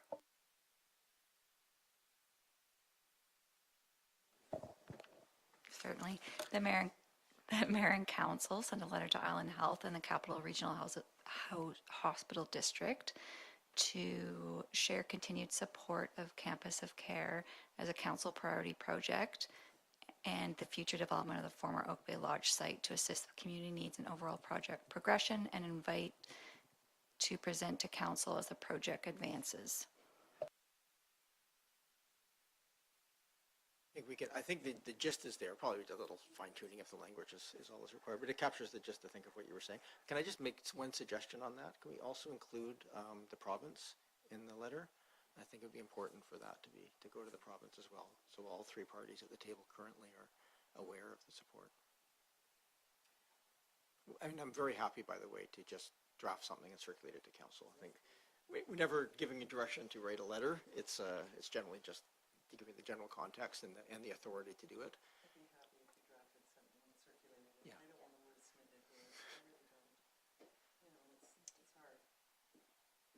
I feel comfortable understanding what's being asked, which is basically to tell the three parties at the table that we're still very interested and that it's a priority for us. Go ahead, Councillor. Yeah, yes, I think the general direction I'm happy with, certainly if whatever you draft we see before it goes out. And I think it really is important. I appreciate Councillor Smart bringing forward something, because I think it really is important for the community here that we're on side about this. Because unless we take this kind of action, which we can do, we sound like we're silent and disinterested, and we have clearly strong community interest now in doing something, and we all want to we all want to support that momentum. So I really support this idea, even if we don't have exactly the right words yet. All right. I think I'm ready to call it. Oh, I need a motion to extend the meeting then. So can I get a motion to extend up to 20 more minutes? So 20 minutes, moved, seconded? Sorry, did I get a seconder for this? Oh, yeah. Can I call the question for extension? All those in favor? Any opposed, not opposed? Go ahead, Councillor Green. Can you put the microphone on? Sorry, I just quickly wanted to add to your list of recipients of the letter, it would be the advocate, seniors advocate as well, since he lives in Oak Bay, and I'm sure he has a keen interest in what may progress on that site. Thank you. So I'm happy, it would be a CC, not a directed. And certainly if there's any other suggestions like that, when I circulate the letter, I'd be happy to incorporate them. So I have the motion on the floor to write the letter. And the motion will come back in the minutes, but I'm happy to start the letter now with this direction and circulate it. All those in favor? Any opposed? Not opposed, that carries. We move to 10.1, Minister of Finance. So basically this is just for receipt of the speculation vacancy tax. Moved. Move receipt. And second. We don't have a chance to ask the Minister questions, so comments? Councillor Patterson? Yeah, just a question on records of feedback provided in prior years. Did we get those, or We get a letter every year with the pieces, so somebody answered it, or I don't know. I'm not sure then what you're referring to, sorry. Well, if we do get this letter every year, we must have had some sort of a response that went back to them, I would think. Did we not? No? Oh. No. We just received the information. Oh. Because it does say, I look forward to hearing your thoughts, so I don't know. Well, Okay. that's a possible motion if people wish to make to direct a letter back to the minister, we can do so. I'll leave that to the council if there's any desire to provide any particular feedback. Councillor Watson? Yeah, I actually would have some feedback. I was interested to see the report, and of course, the bottom line is all this initiative does not raise very much revenue, so it's a very highly inefficient tax in terms of the cost of tax administration, and there's no analysis provided on what we think the policy outcomes would be now without the tax, and I think that's a big glaring omission, actually. This is a major undertaking of the province, and we really don't know what we're getting as a benefit from the amount of administration and a very, very small revenue take. So I'm curious about that. Yeah, I'm very curious about that.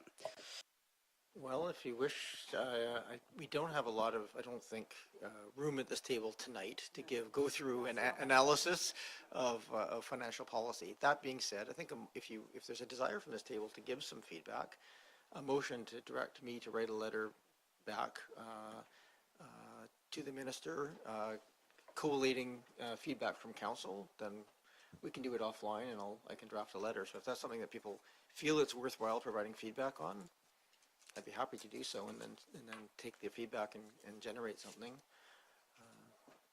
I'll just leave it to the council whether they feel that's a good use of time or not. Okay. And I'd be happy to provide some feedback for that letter. I don't have a motion on the floor right now, so if somebody wants to make a motion to provide feedback, then... Right. So I'll make a motion. Actually, we still have the motion to receipt right now. Let's just deal with the motion to receive. So I'm going to call the question on the motion to receive. All those in favor? Okay, and then a motion, Councillor Watson? Yeah, thank you. A bit on the fly, but I'd like to make a motion that the mayor write to Minister Bailey with some feedback from Oak Bay Council and questions about the continuing policy basis for the tax is really my underlying issue. Sorry, continuing policy basis for the tax, period. I think we'll just take it as a direction to write a letter, and then based on feedback, and I'll take it from all members of council. So you guys have some homework if this passes, just for the record. Any other discussion then on that motion? Sorry, was it seconded? Did I see a second? Seconded? Thanks. Other discussion? Not seeing any. All those in favor? Any opposed? None opposed? I've got some writing to do. I actually appreciate the opportunity to send a note back. I can't help but observe that we've gone from $58 million to $78 million in taxes collected over the last 4 years, which is, basically indicates it's not working. It means that people are just paying the tax and not actually freeing up houses for people to live in. So, anyway, we'll leave it there. I appreciate people's thoughts, and we can certainly draft up something. Then we have 10.2, letter to all BC mayors from the Mayor of View Royal. I did ask if he could forward over anything. He did indicate there's a number of municipalities that have expressed interest, but of course it's all arriving in council's tables for consideration at this point. There's 4 suggested motion in their letter. I'm not sure if we want to consider any of them or all of them or a subset, but letters in front of us. Certainly we can take a motion to receive to start. I will move to receive, Your Worship. Moved, and is there a seconder for receipt? Moved and seconded. Don't you have to debate that? All those in favor? Any opposed? Does anybody wish to direct any other actions on this? Not seeing any. I'm just going to speak. Personally, I think there's some value in at least exploring this with View Royal. I think the biggest downside of that is perhaps poking head up and if being seen to be confrontational with the province. But I do think that the points raised in here raise some questions, and I think I'd be curious about how the process is going to continue. But I'll leave it to the others in the council if they wish to make a motion to do some or all of the ask of View Royal. We can certainly. I personally think that we should be doing all of what they're asking, so I would make that motion. So are you doing all 4 points of this, or really just the first point that council expresses interest in joining a coalition? Yeah. Just the first point? Yeah. Okay. Thank you. I'm assuming that honestly the creation of municipal working groups and stuff would follow if that happened, but I think just flag that if they're going to move forward with this, that we'd be at least engaged in their conversations. So moved and seconded for that piece. Anything you wish to add, Councillor Braithwaite? Councillor Appleton? Thank you, Your Worship. Yeah, can't support this at all, primarily because, with all due respect to Mayor and Council at View Royal, the components, the key questions that they've laid out in their letter are already asked and answered. So a judicial review, the time and effort and potential cost that it will take to undertake a judicial review will not answer any of these questions. Questions 3 and 5 on their list are already answered because they speak to the province's authority in establishing or modifying municipal land use powers. All of the land use powers devolved to municipalities are only created by provincial statute. So any modification that the province wishes to make to provincial statute altering the powers of municipalities are already there. So that one would not survive, in my opinion, a judicial review. The remainder of the points, 1, 2, and 4, I suppose, are not matters for a judicial review. They are an interpretation. They are essentially an opinion piece. So they are subjective in scope, but not actually matters for a judicial review. Whether or not something erodes council's capacity to govern and consult their residents, that is a conjectural piece. People can feel that that is how they feel about it, or that is their perception of it. However, it is not a matter for a judicial body. So I can't support getting involved in something that's going to take, irrespective of my opinion on the matter, and I want to be clear about this. This has nothing to do with whether or not I believe that the issues that are raised in the letter are valid or not. I am speaking specifically to the matter of engaging in applying resources to coordinating with other municipalities for a judicial review, which on the surface of it would not survive a judicial review, or is not, in my opinion, a matter for a judicial review. Thank you, Councillor Appleton. Councillor Green and then Smart. Motion in front of us, which is just the first point of this, that we expressed an interest in joining a coalition. Go ahead. Do we have any idea what the uptake has been on this request to date? I just I reached out to Mayor Tobias to find did that you? out. Yeah. At this point, they've had a number of people reach out with questions and express interest, but no resolutions of council, because most councils are meeting for the first time this week. So. Right. Well, I certainly support the idea of working with him or that council. And I think it's worth exploring, because you see, I think the biggest goal of all of this has been lost. It's completely gone, and that is affordable housing in BC and affordable housing in this region. It's not there. So I would like to know how this legislation has brought that forward, and it hasn't. And I think everyone is very concerned about that, not the least of which people who need housing. Thank you, Councillor Smart. Yeah, I won't be supporting this. I feel like I've already seen Oak Bay in the news today as rumored as to be supporting this, and it's further damaging our reputation as being uncooperative towards housing. And I think if we're not happy with the way the province is communicating things and working with us to try to get housing done, we should be focusing our energy and setting up a meeting with the housing minister and sitting down and creating the environment and the type of relationship that we want to have. So I think we should be dealing with it more positively and being a leader in the type of relationship that we want with the province. And I think it's one thing for View Royal to do this when they're actually, I believe, exceeding their housing targets, but for us to do this, it's too risky about putting our reputation further on the line as a municipality that isn't earnestly trying to create housing for its residents. Councillor Watson, go ahead. And I won't support it either, but more for the kind of practical reasons that Councillor Appleton raises. I just think it is probably not a useful or not going to be an effective way to express the discontent that some communities are feeling because their powers are being taken by the province. And because the province has the authority to take them back if it feels like it. And I also think that UBCM is actually the right actor who does represent local government and has been taking the appropriate policy stance and responses to each one of these bills as they've come forward with good analysis, and continues to beat on the drum about the provincial government has said it should and will consult with local government. It does certain things, and if it doesn't, it reminds them of that. So I'm not really sure how this would add any value or get any traction, and I just don't think that it is necessarily a good use of our attention. Thank you, Councillor Wilson. Any other discussion? So the motion on the floor is, go ahead, Councillor Patterson. Yeah, and I appreciate what, the comments around the table and the feelings about not, not following through with this. However, I think that there is certainly an interest on community residents as to the authorities and where they lie.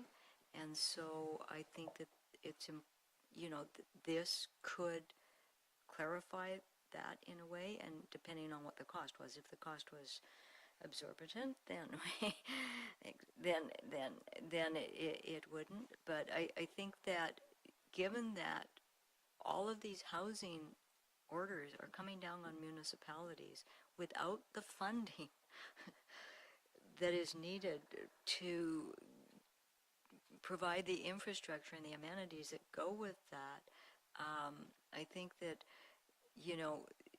it's fine. Yes, I recognize, Councillor Appleton, that the province has certain authority over us to do that, but I also think that they have some responsibility to share in the costs that have been enormous, especially to small communities in doing this, and that the money that we have paid out to have a lot of the work done, all the consulting fees that have been paid out, could perhaps have been put out for the betterment of our community. And so that, that's just something that is really missing from this. It's a downloading, but we're, I think maybe this is a place where you can push back a little bit, is we're not getting a greater share of the tax revenues that come in.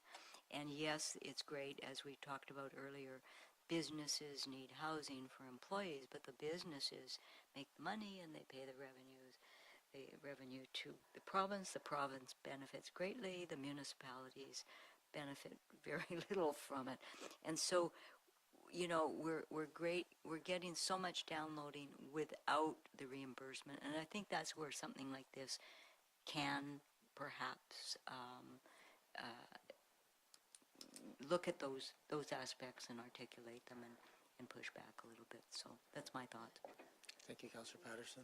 I'm going to just speak for the first time, just for cognizant of time here. I want to just sort of get to a question.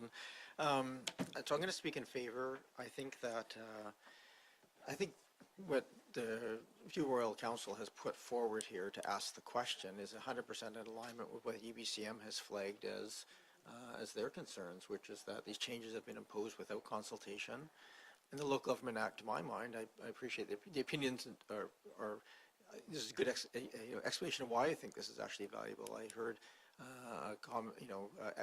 articulation that the province has the power to do what they want. We're delegated authority. There's also an obligation in the Local Government Act that requires them to do consultation and to fund if those things are changed. And so both things exist, and I think if there's a chance to explore that and clarify that, there's no harm. I'm certainly not interested in going down a major legal rabbit hole on this one, but I think supporting, banding together with other municipalities, and just it'll probably end up back at UBCM to make a more formal ask. But I think this is a starting point for it, and I'm supportive of that. It's hard to kind of not see a value in pursuing at least a discussion and seeing where it goes. So I'm supportive of it. This has nothing to do with wanting more or less housing. This is really just, I think, some clarification around what is our powers as a local government, and is there an obligation from the province to engage with us if they're going to be changing those powers, I think is a really reasonable question to ask. So So, yeah, that's where I'm sitting at with this one. Councillor Smart? Yeah, thank you. I just wanted clarification from the mover on, so this is an ask to share associated work and cost. So I'm just wondering how much financial resources and staff time does this motion include? So it is just the first point. So it's just expressing interest in joining a coalition of other municipalities to evaluate and potentially pursue it consolidated. So at this point, it's us writing a letter to them saying, yes, we're interested. Let us know what that actually means, I think is how I would read that. So I would not see this as any kind of commitment to anything outside of basically raising your hand saying, okay, we'll talk and we'll see where it goes. But the ask is clearly that there will be staff time and financial commitment to that. So in supporting this motion, we would be willing to put towards our own staff time and finances, is how I'm reading that. Okay, I'll answer my own question. Yeah, that's maybe your read of it. It doesn't specifically ask for anything at this point. Okay, motion's on the floor. Any other discussion before I call the question? Sorry, where do you see the... It says, we invite your council to consider joining to examine these issues together, to share the costs, to share the associated work and costs. That's the ask. Sorry, where are you seeing that? The last sentence. Oh, okay. Yeah, so but they have a suggested list of motions, and we're essentially authorizing the first one to express interest and not do the other three. But I take their point, and I think everybody has to vote in consideration of how you consider all of that. I'm going to call the question. So the motion is in favor of just the first point. So we're not the motion. Nobody's been moving this second, third, or fourth point. It's just the first one, the expression of interest. All those in favor? And those opposed? I have Councillor Watson, Appleton, and Smart opposed. That does carry. Thank you for that. I think that's it. We need a motion to adjourn, and we have 1 minute left. Moved and seconded. All those in favor? Any opposed? None opposed. Thank you very much.